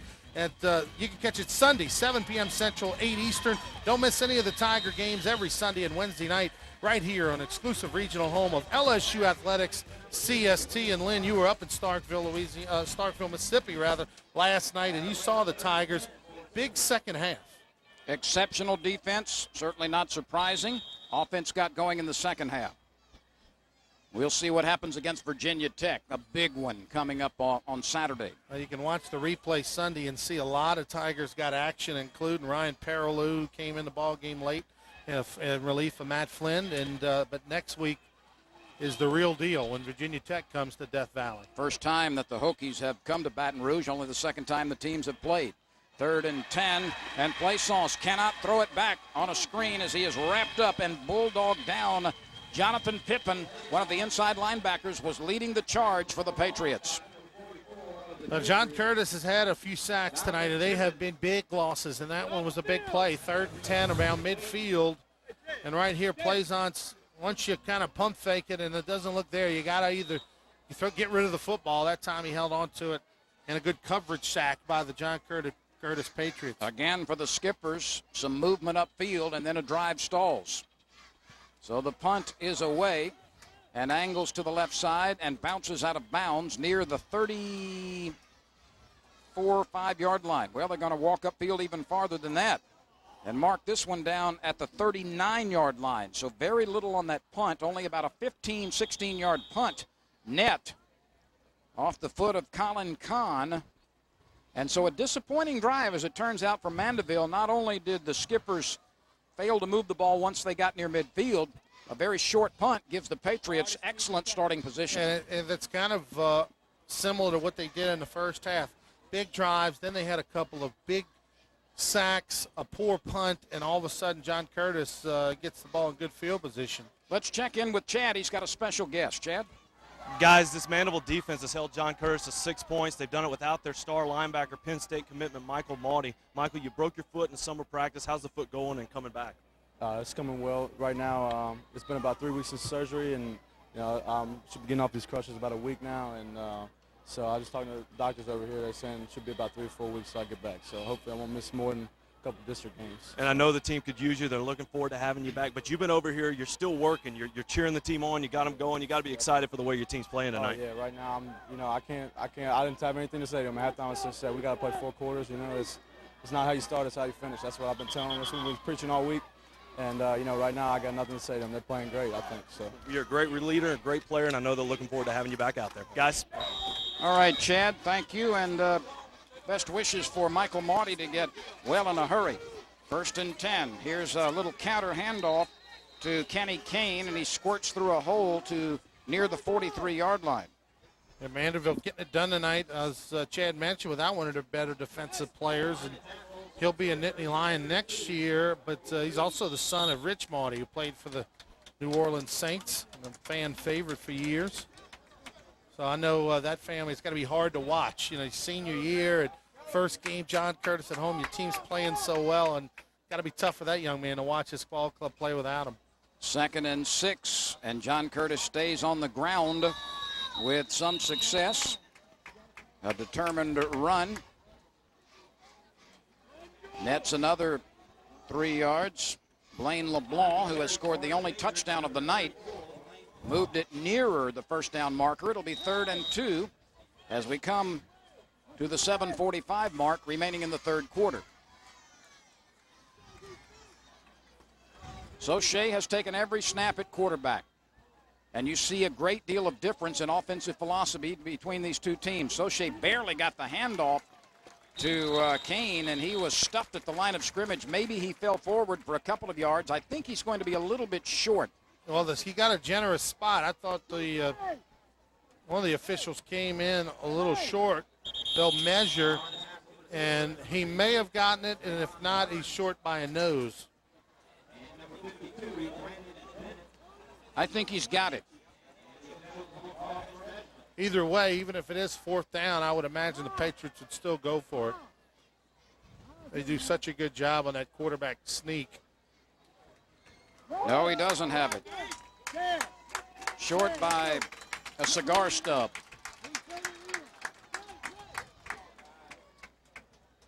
Well, it's back to the optometrist. Well, I had the LASIK back 1999, so it's still working about 8 years later. You haven't had to have a tune-up? No, everything went well. Let's see if they go to the old quarterback keeper wedge that's worked so well. Instead, they hand off. And Blaine LeBlanc has a first down as he gets to midfield. It's a pretty good option. I mean, he hits the hole fast. And with a head of speed, Blaine LeBlanc, one of the tougher runners on this Patriot offense. So on 4th down, the Patriots convert and move slightly into Skipper's territory with 6 minutes and 55 seconds left in the 3rd quarter. 6-3, John Curtis. A first-half field goal for the home team. A first quarter field goal and a second quarter touchdown for the Patriots.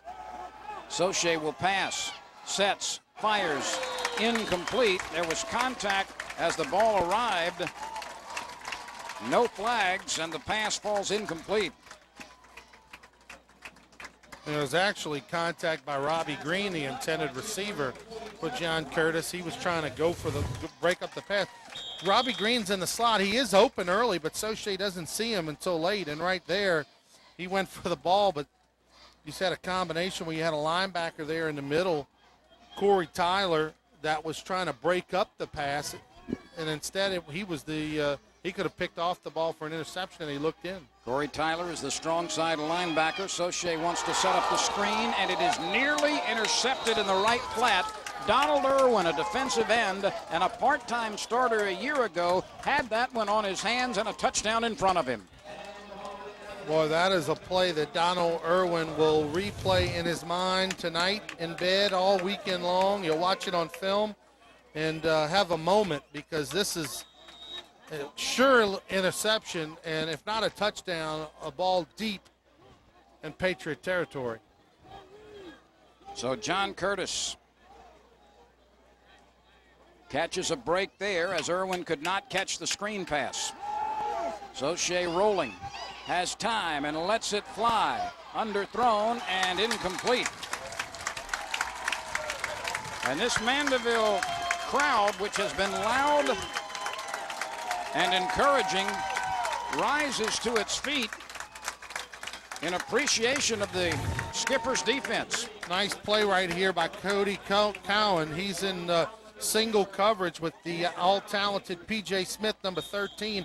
And watch number 30 right here, Cowan, as he jumps up and just kind of shields off the receiver.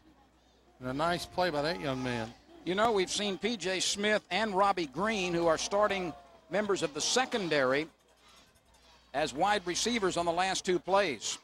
The punt is away and rolls all the way down inside the 15-yard line. So with 6:14 remaining in the 3rd quarter, it's still 6-3. John Curtis leads Mandeville on CST. They live in infamy. Now one show looks to clear their name and set the record straight. The top 5 reasons you can't blame. We re-examine all the facts. I had to do what I had to do to keep my family business alive. Now you be the judge. They gave it away, not Steve Bartman. The top 5 reasons you can't blame. 9 Eastern every Monday on ESPN Classic.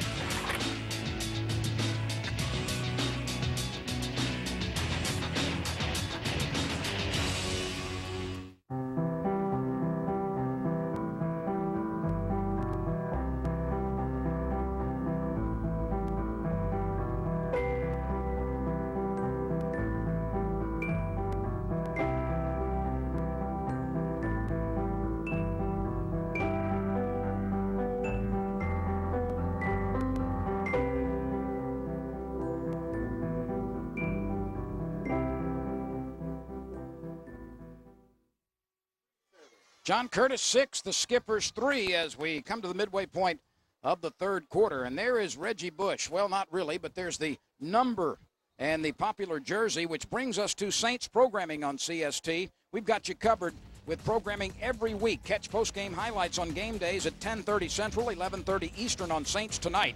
And then every Thursday, get Inside the Saints with Outside the Huddle, where we feature the Saints community efforts. And you'll get live coverage of the Sean Payton press conferences the day after each game at 1:30 Central, 2:30 Eastern. For the best Saints programming, CST is the place to be. And we've just concluded 3 outstanding telecasts of exhibition games, preseason games, right here on CST with the Saints.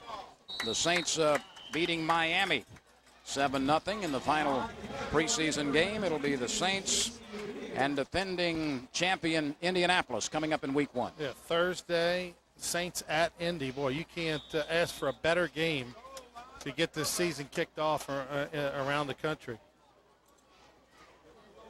That was a game a lot of people were hoping for last year. It's in the Super Bowl.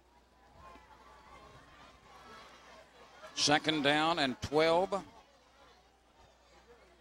The Skippers are deep in their own territory, trailing by 3 with 5.5 minutes left in the third quarter from Mandeville. Chad Plaisance, who's been on target tonight, throws it in the belly of a receiver, but it's rejected. William Buns had that one on the breastplate, but it came out.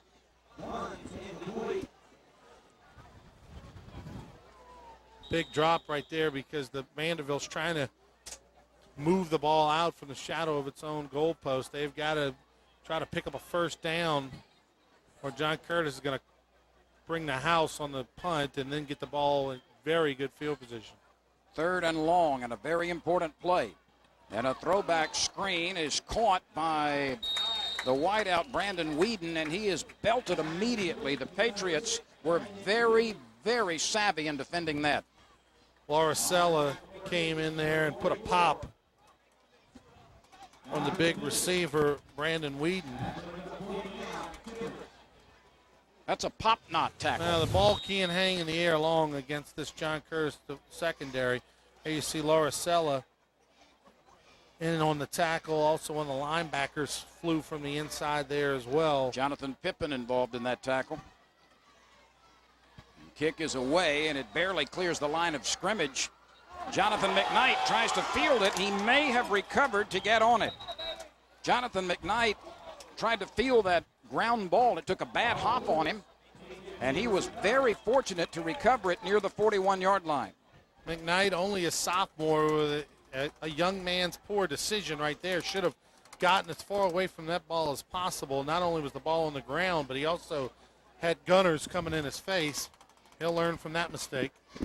But it's excellent starting position for John Curtis.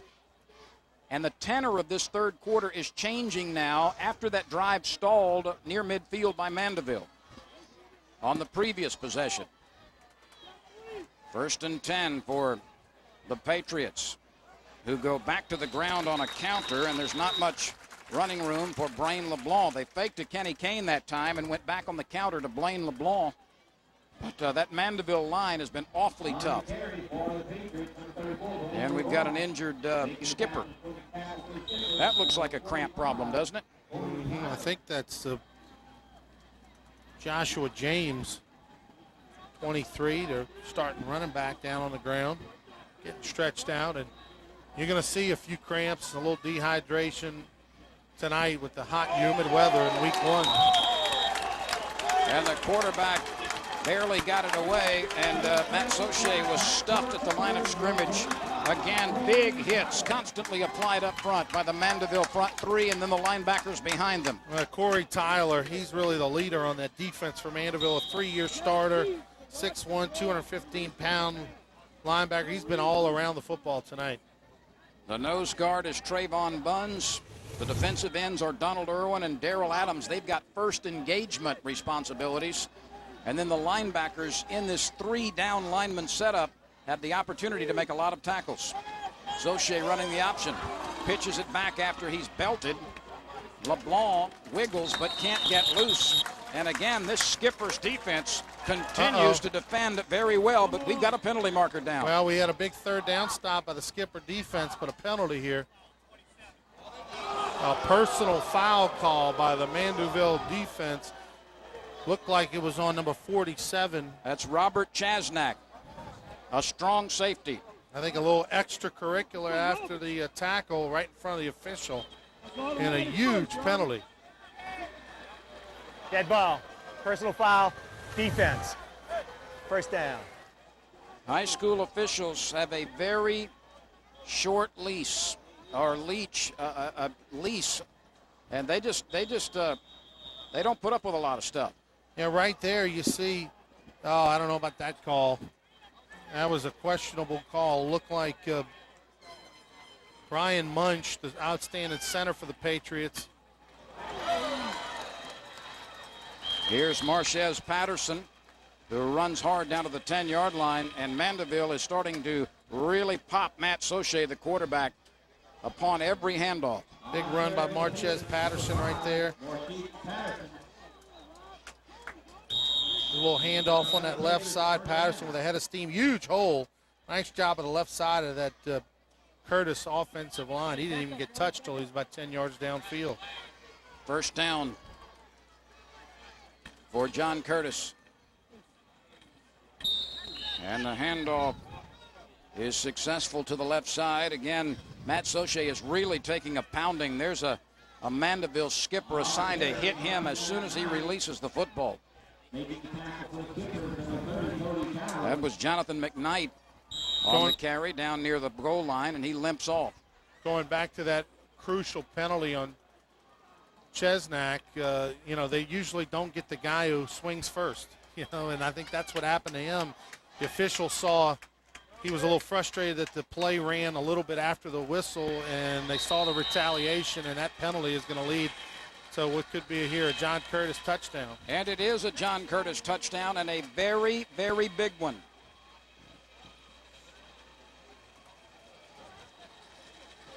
So this puts more distance between the favored John Curtis Patriots and the courageous Mandeville Skippers. And John Curtis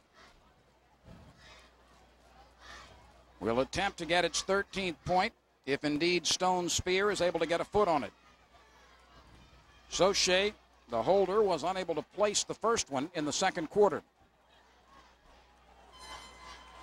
Once again, he fumbles the snap. He picks it up. He'll try to throw it, shoots it, and it is tipped and falls incomplete.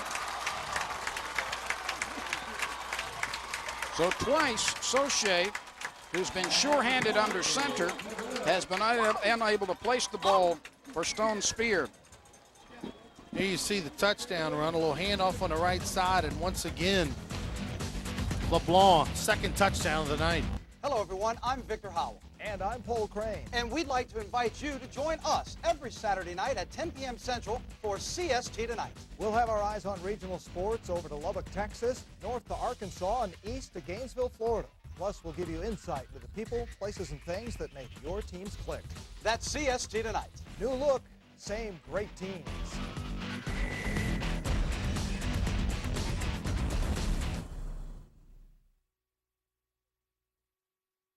Hi, I'm Leslie Hoffman. We have so much fun on our show, and I want you to have just as much fun staying in great shape and feeling really good about yourself. Watch Get Fit with Leslie and work out with us, burn calories with us, get lean with us, and join me in the kitchen for healthy food choices. Let's make that commitment to each other right now. Watch Get Fit with Leslie on Cox Sports TV. We love you, our fitness family. Big kisses to you.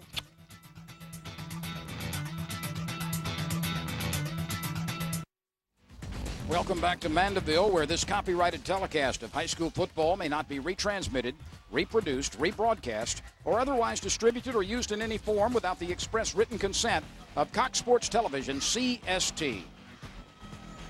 With Chad Pilcher and Ronnie Rance, I'm Lynn Rollins. The Patriots have added a third quarter touchdown to a second quarter score. Both extra points failed, and John Curtis leads the Mandeville Skippers 12-3. With the South Shore leading the North Shore at this moment. Fewer than 2 minutes remain in the third period. Here's the kickoff by Spear, bobbled for a moment, picked up inside the 10-yard line, and the returner goes down at about the 12. After some indecision, just not a lot of room to negotiate for William Buns. That John Curtis drive, 6 plays, 41 yards, 2 minutes and 46 seconds off to the clock. It led to that touchdown. And Blaine LeBlanc had his second touchdown rushing of the night. He's got 9 carries for 34 yards and 2 touches. That drive was about half the distance of the first one, which was 80 yards in the second quarter. So now it's back to work for the Skippers, and they've got to get some touchdowns. Trailing by 9. 1st and 10 for Mandeville, with the majority of the field in front of it. Chad Plaisance has 3 receivers to the right side. He hands it off to big Joshua James. James is working hard, but gets a couple of yards out of it. And James with a good hard run right there, because we saw him on the ground getting treated by the trainers earlier, and and he got some treatment, and now he's back in there. Well, talking about the trainers, these people really work hard for Mandeville. 2nd down. Plaisance scrambles, and he's cut down short of the line, short of the first down marker. Sheely Marshall, Belinda Lopez, Danny McNeil, Christine DuPaul, Hamza Hastan, and Saad Azam are the trainers for Mandeville. All under the direction of Victor Noto, who's been a part of the Mandeville program for a long time. That is very much an unappreciated and unpublicized part of any team. 3rd down and 3. Rush coming. Screen is successful to James. This big fellow is running in the secondary. He's got a first down at the 36-yard line. That was an excellent call against a Patriot defensive charge, which is getting more and more aggressive. Well, yeah, the Patriots up 12-3, of their ears pinned back, and they're just trying to go after the quarterback. But that time, Mandeville able to use the momentum against them, and that's a huge first down for the Skippers. They really needed that. Look at that nice setup by the screen. And then when Joshua James gets that head of steam going and starts running north-south, he's a hoss, and he picked up about 10 yards after first contact. Joshua James is wrestled down after the handoff from shotgun formation.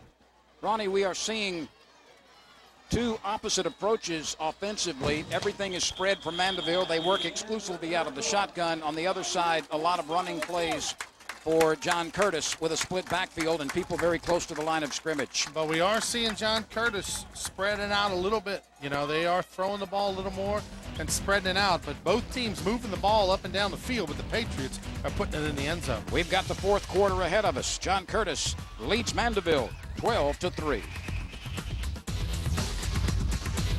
Saturdays, sports fans will be heard. Ron's the next George. The Pulse brings 3 interactive hours of fan feedback. We're talking Patriots dynasty. The Pulse is live and all about your opinions. You email us because the Pulse is the place to sound off. It's the Red Sox year. Trojans are on a roll. Barry Bonds and steroids. The Pulse, Saturdays 1 to 4 p.m. Eastern, only on ESPN News.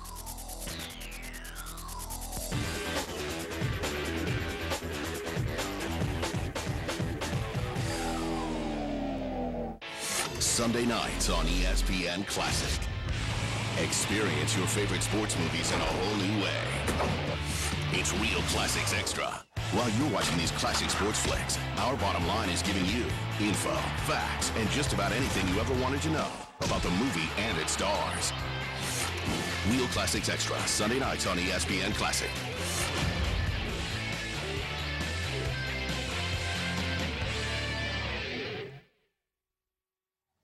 Welcome back. We've got the 4th quarter straight ahead. The Patriots lead the Skippers 12-3.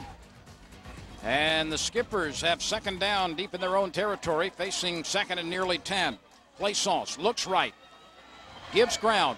He tosses it and throws it away.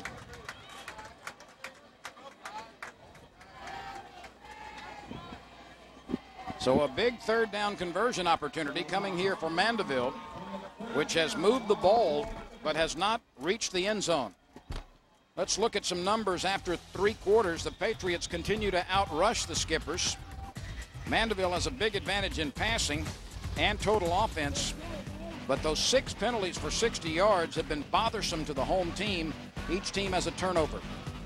Look at Mandeville, 214 total yards of offense, only 3 points, though, on the scoreboard. Blaisall steps up, has time, throws it. It's intercepted. This one comes all the way back inside the 25-yard line by free safety P.J. Smith. Now, P.J. Smith, 6'3", 205-pound senior, being recruited by many teams in the country, including the LSU Tigers.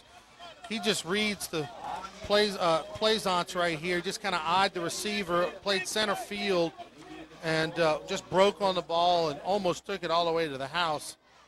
And that's a good-looking young prospect right there, 6'3" safety. He can come up and hit you. Also has good hands and excellent speed. I think Plaisance maybe tried to go a little deep. Instead, he had a receiver that broke over the middle that he could have checked down to. Kenny Kane takes the quick handoff and blasts his way over the left side. Down inside the 15. He's got a first down and some change. Kenny Kane on the quick hitter. Picks up 12. Against this John Curtis secondary, you cannot throw a ball that hangs in the air too long. They've got about 3 defenders in that secondary that can go get it with the best of them. And now the Patriot offense has it deep in the Skipper territory. Brian Brunch will get it into the hands of Sauché. Sauché hands it off to Blaine LeBlanc. He has reached the end zone twice. The ball came out late, but LeBlanc was down after a short advance. We are early in the 4th quarter, but John Curtis leads by 9. It's the biggest advantage of the game after trailing 3-0 in the first quarter.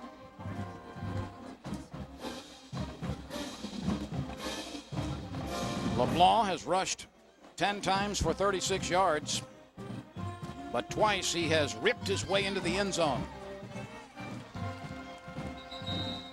Patterson totes it this time down to the 5, perhaps a little beyond it.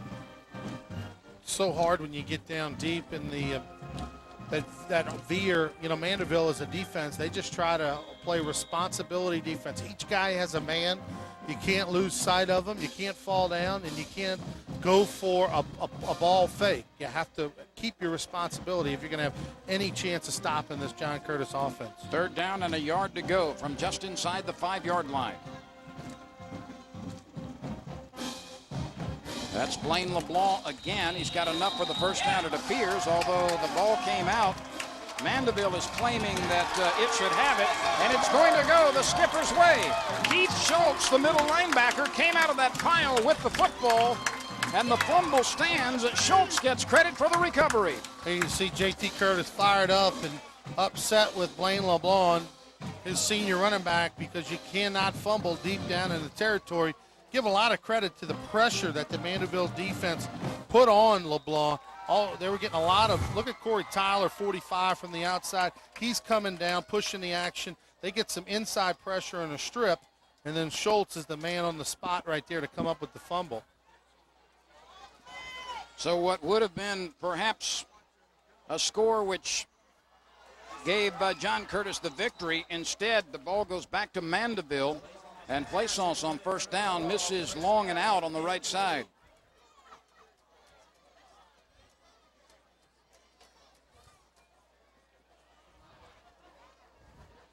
Second and 10 from the 4-yard line.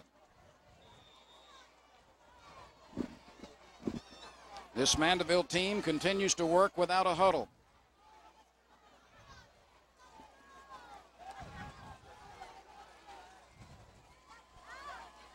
Plaisance calling the play from the backfield.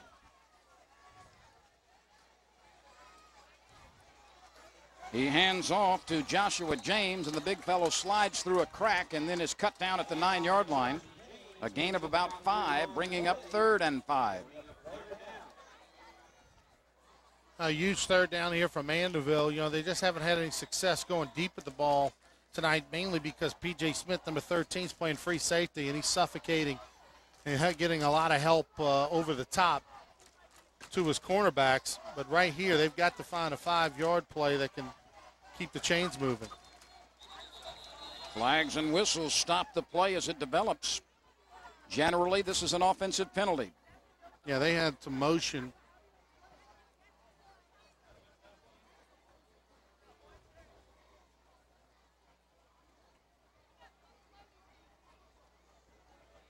That appeared to be an illegal lineup. Well, they had a few options, I think, there. Also, it looked like one of the receivers for Mandeville moved. Brandon Whedon was trying to find out where he wanted to line up. It looked like he broke towards the line. They didn't get the call there. Then they blew the whistle a moment later. So after the big run, it's still 3rd and 10 now for Mandeville. If Plaisance throws, it will be out of his own end zone. Just over 9.5 minutes remain in the game. Plaisance fakes. He's under pressure. He'll have to dump it, and he throws it down in the end zone, and a penalty is called. That will be a safety as Plaisance threw the ball away under pressure from his own end zone, and the grounding call will result in a safety against Mandeville if the officials see it that way.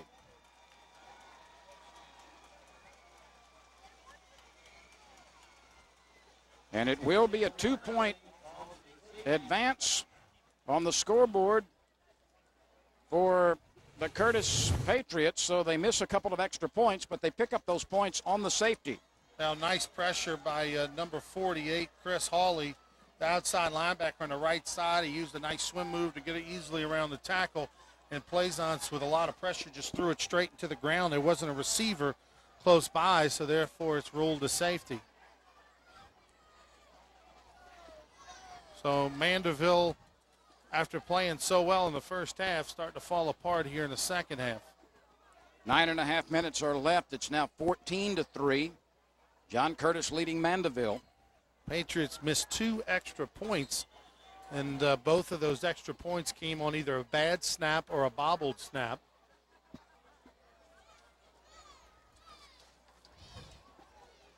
This kick will come from the 20-yard line following the safety. Yet another penalty, and this one directly costs the skipper some points.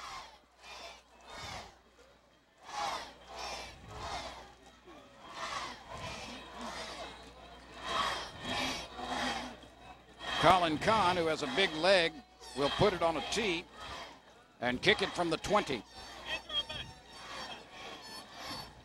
And you see the penalties for Mandeville, 7 for 65 yards in the ball game. Only 2 John Curtis Patriot penalties for 10 yards. That also has been the hallmark of John Curtis teams, Ronnie, over the years. Very few penalties are called against the Patriots. Very few mistakes, very good fundamental football, and they control the clock. Usually at the end of the game, you look up, they've had the ball 40 minutes, 35 to 40 minutes to about 20. Here is McKnight with a head of steam. He breaks the front line, goes to the far sideline, and is run out of bounds near the 30. Jonathan McKnight, in the footsteps of his older brother Joe McKnight, electrifies the crowd with the run back on the kickoff. Yeah, he looked a lot like his older brother, wearing that same number 4, the head of steam, broke up the middle. Good kickoff right here. McKnight, only a sophomore, with a head of steam. Nobody even touches him until he gets to about the 40-yard line. Then he breaks towards the outside. And if he was able to keep that momentum to cut back, he might have been able to go. The Patriots sniffing what would be a game-clinching touchdown, go to the ground and blast out 3 or 4 yards on the first run by Blaine LeBlanc.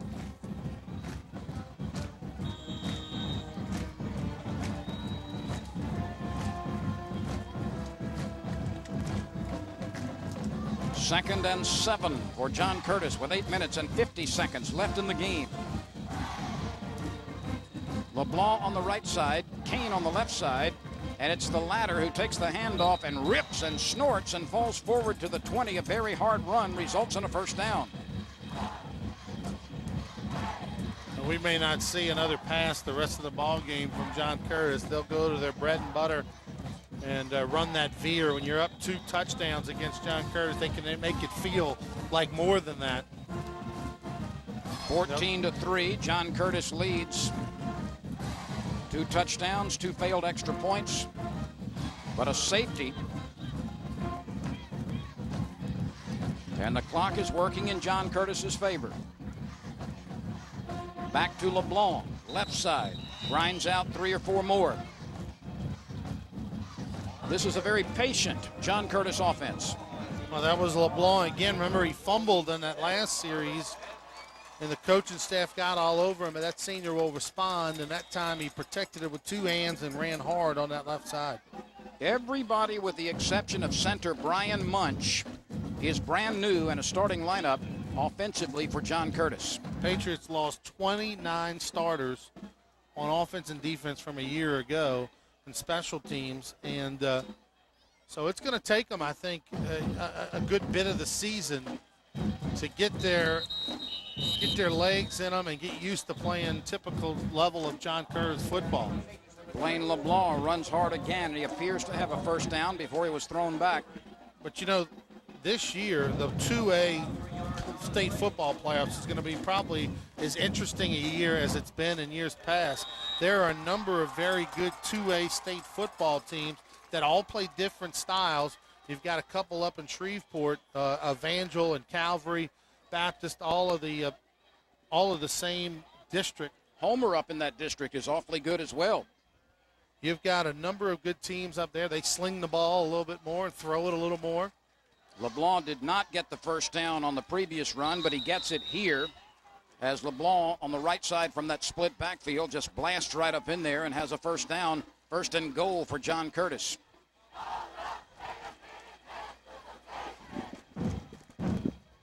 For the first time in a while, I don't think, it's a given that the Patriots will win their 22nd state championship this December in the Superdome. They're going to have a tough road, and no matter if they do make it, they'll be playing a very good team in the Dome. Lance Ham was sent in with the play. 1st and goal, back to the ground on the left side, back to Kenny Kane, and he just goes straight ahead against a tiring Mandeville defense, a defense which has played very, very well this evening, but right now is being ground down with very little offensive help. 2nd and goal from the 6-yard line. John Curtis, located in River Ridge, Louisiana, for those folks outside the state of Louisiana, is a suburb between New Orleans and Metairie along the river, the Mississippi River, and they have had, tremendous success, of course. Kane blasts his way to the end zone. It's his first touchdown of 2007. Kenny Kane scores from 6 yards away. That's going to put it away, I think, for the Patriots. That was the touchdown they were looking for to go up 3 scores. That Patriot offense, it didn't look like much in the first quarter. They had only about 31 yards of offense in the first quarter, but they have just stayed with it, going back to their bread and butter, and they've managed to wear down this Mandeville defense who played so well in the first half. Zach Medley will attempt the extra point out of Matt Soche's hold. He has fumbled 2 snaps. Good snap. Ball is placed down after a bobble, and the kick sails wide right. So 3 extra points have failed, but John Curtis has this one in control. With 5:50 remaining in the 4th quarter, it's 20-3, John Curtis over Mandeville. Hello, everyone. I'm Victor Howell. And I'm Paul Crane. And we'd like to invite you to join us every Saturday night at 10 p.m. Central for CST Tonight. We'll have our eyes on regional sports over to Lubbock, Texas, north to Arkansas, and east to Gainesville, Florida. Plus, we'll give you insight into the people, places, and things that make your teams click. That's CST Tonight. New look, same great teams.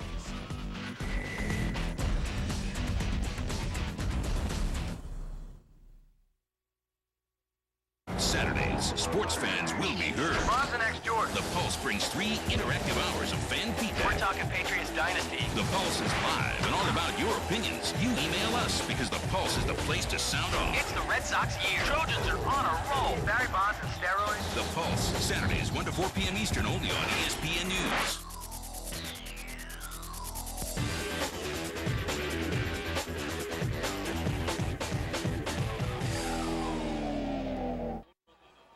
Well, the Patriots have taken control here in Mandeville, leading the Skippers 20-3. We've got a weekend full of college football season openers on CST. Saturday at 2:30 Central, 3:30 Eastern, we bring you live Big East football, Western Michigan at West Virginia.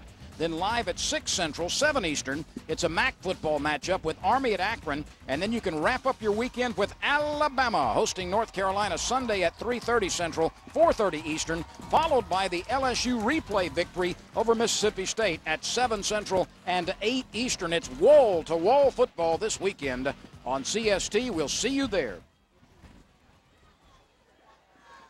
That last drive by John Curtis, 7 plays, 31 yards. They used up 3 minutes, 42 seconds off the clock. And even though they missed their third extra point, they're now up 3 touchdowns, and that's where J.T. Curtis wanted to have his team. Zach Medley will boot it from the tee at the 40-yard line.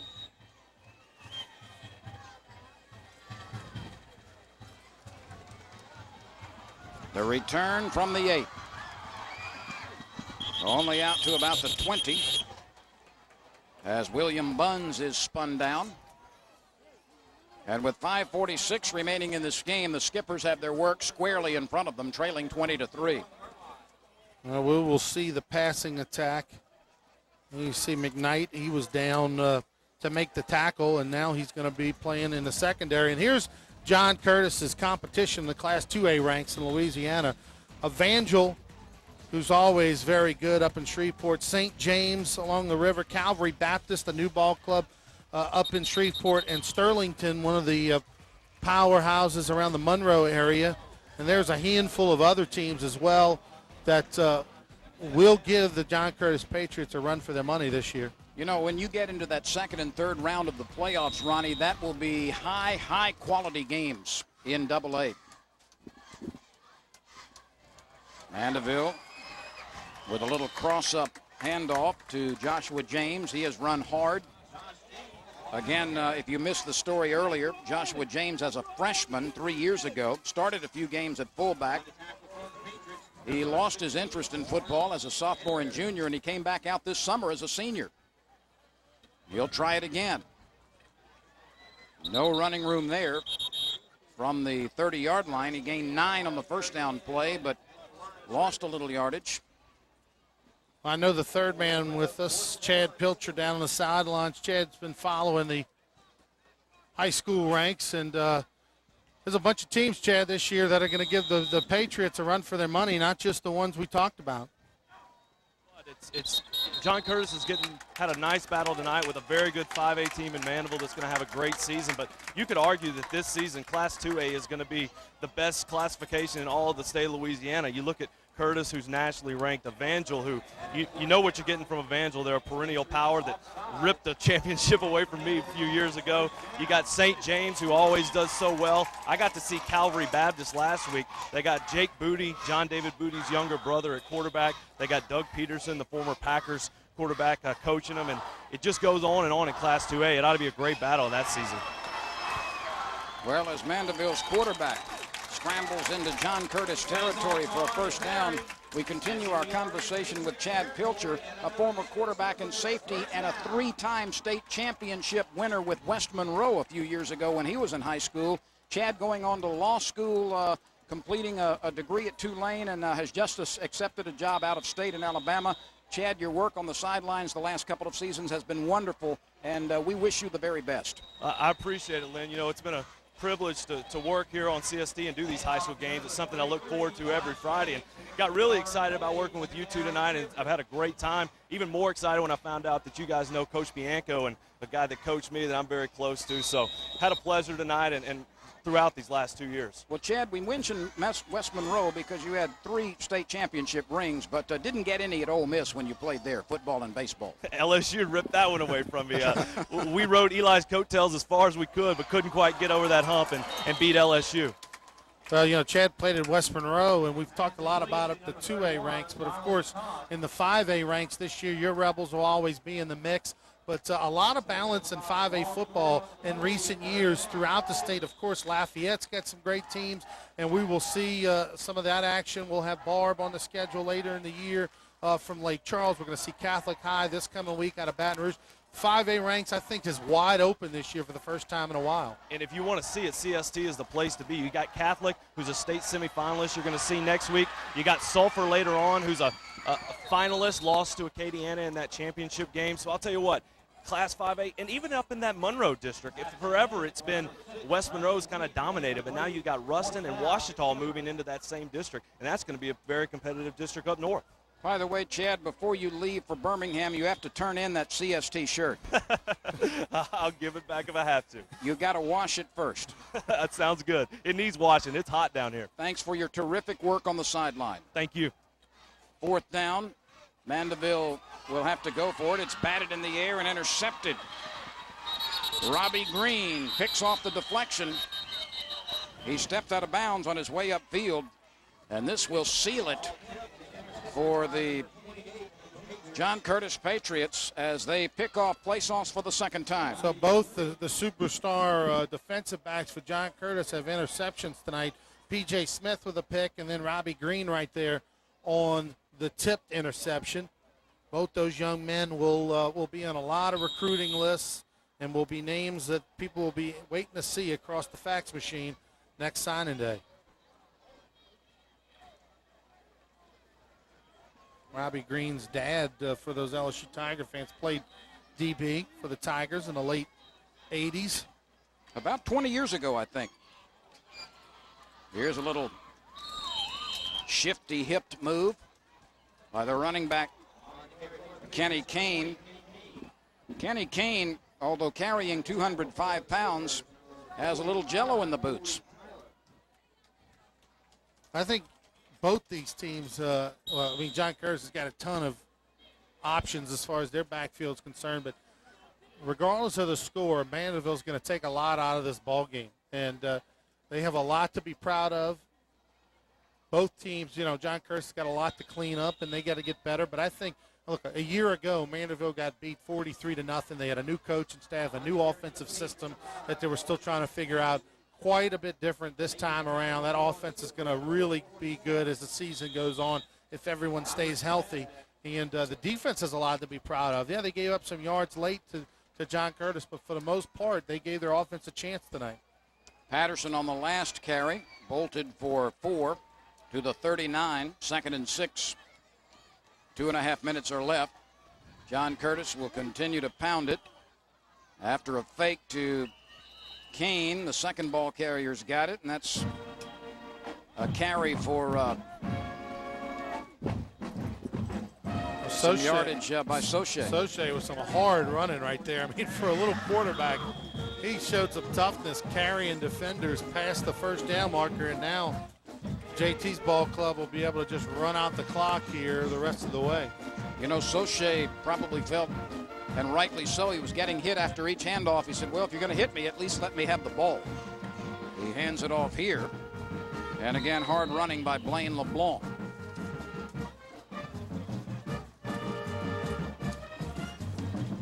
Less than 2 minutes remain in the season opener for Mandeville and for John Curtis. And the Patriots, who have won 3 consecutive state titles, will open their season successfully against a much improved Mandeville team.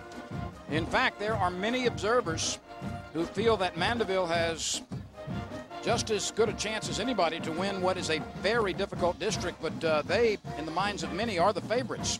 Well, with 17 seniors factoring in with a lot of playing time on this ball club, and in their district, they're picked to basically win the thing. And they finished 4th a year ago, 6-4 overall, and had an 18 power ranking going into the playoffs.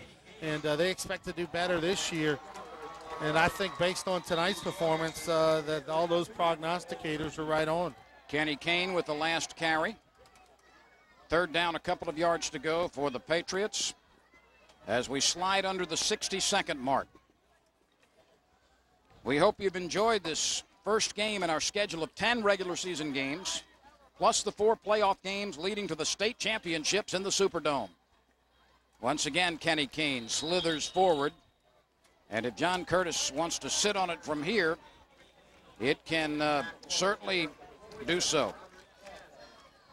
Mandeville calls timeout. Well, partner, the first one under our belts, a good ball game, a close one throughout till late. Well, And Mandeville just momentarily stopped the clock, and now the officials are going to wind it. I think the skippers decided they didn't want to go ahead and stop the clock. And so now it starts. And this will be the final play of the game if both teams desire it, barring penalty. And Saucier takes a knee to wrap things up. So a very spirited, hard-fought, well-played first game for Mandeville and John Curtis. Not that many penalties for either side. Both teams had a lot of positive plays, and I think both teams are going to be pretty happy with the way they played in this ballgame.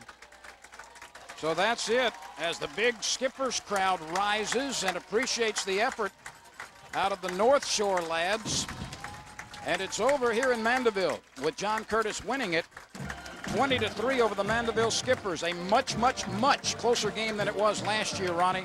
And we certainly saw a lot of improvement for the Skippers and potential for this John Curtis team. Yeah, it's funny, you know, one team wins and one team loses, but I think both are going to feel about the same about their performance in this ballgame. Remember, the Patriots, 13th ranked team in the country, a big-time favorite in this ballgame. Score was a little closer, and I think the game was actually closer than the score. But the Patriots do win by 17. So the congratulations continue as week 1 is in the books on the CST schedule.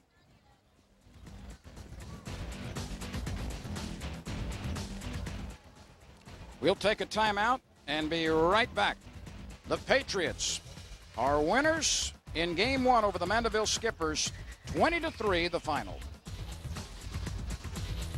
More of what you love about ESPN on your computer. ESPN 360, the exciting online broadband application from ESPN. Streaming video you control.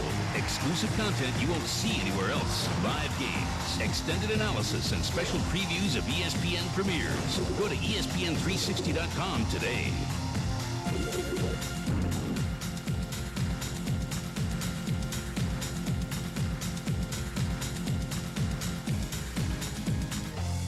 Hello, everyone. I'm Victor Howell. And I'm Paul Crane. And we'd like to invite you to join us every Saturday night at 10 p.m. Central for CST Tonight. We'll have our eyes on regional sports over to Lubbock, Texas, north to Arkansas, and east to Gainesville, Florida. Plus, we'll give you insight into the people, places, and things that make your teams click.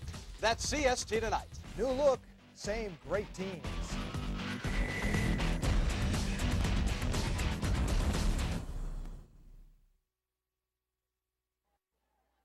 Welcome back to Mandeville. We're on the North Shore. John Curtis has beaten the Mandeville Skippers 20-3. Let's go down to the field. Here's Chad Pilcher with a special guest. I've got John Curtis quarterback Matt Saucier. Matt, slow in the first half, but you really got it. Your offense really picked it up there in that second half. Yeah, we started out slow, like you said, but we picked it up. We started just understanding their defense, what they were trying to do to us, and we started just running, doing what we do. And you did. You just stuck to your game plan. Big-time expectations for this team. You're the leader. What are you thinking going forward in this season? We just need to do what we know how to do. Just keep doing what we do. And don't change anything. We haven't changed for years. Don't change nothing. Well, impressive performance tonight. Very good job, guys. All right, Chad, thank you very much. John Curtis wearing down Mandeville. The Skippers celebrating their school with the traditional playing of the alma mater. And a salute of what was a very boisterous packed house as we look at the final numbers. Really no surprises here, Ronnie. The Patriots live by the rush. The Skippers live by the pass. Now, the Skippers had been winning the total yards battle throughout the whole ball game, but in the fourth quarter, Patriots went to the run game. They wound up racking up 189 yards on the ground, 265 overall, but Skippers have to be happy with the way they played defensively. A pretty well-played game, both sides, only 10 penalties in the whole ball game. But the Skippers had 3 turnovers to go with 7 penalties, and they cost them a little bit. And 5 of those 7 penalties were very, very costly as they put a roadblock in front of some potential scoring drives. So as you take a look at some of the highlights as we wrap it up, we thank you for watching High School's Game of the Week here on CST. Tune in next Friday. We go to St. Thomas More's Cougars. They travel to the state capitol to take on the Catholic Baton Rouge Bears. That's live at 7 o'clock next Friday right here on CST. For Ronnie Rance, I'm Lynn Rollins saying goodnight from Mandeville with the final score. 20-3, the Patriots of John Curtis beat the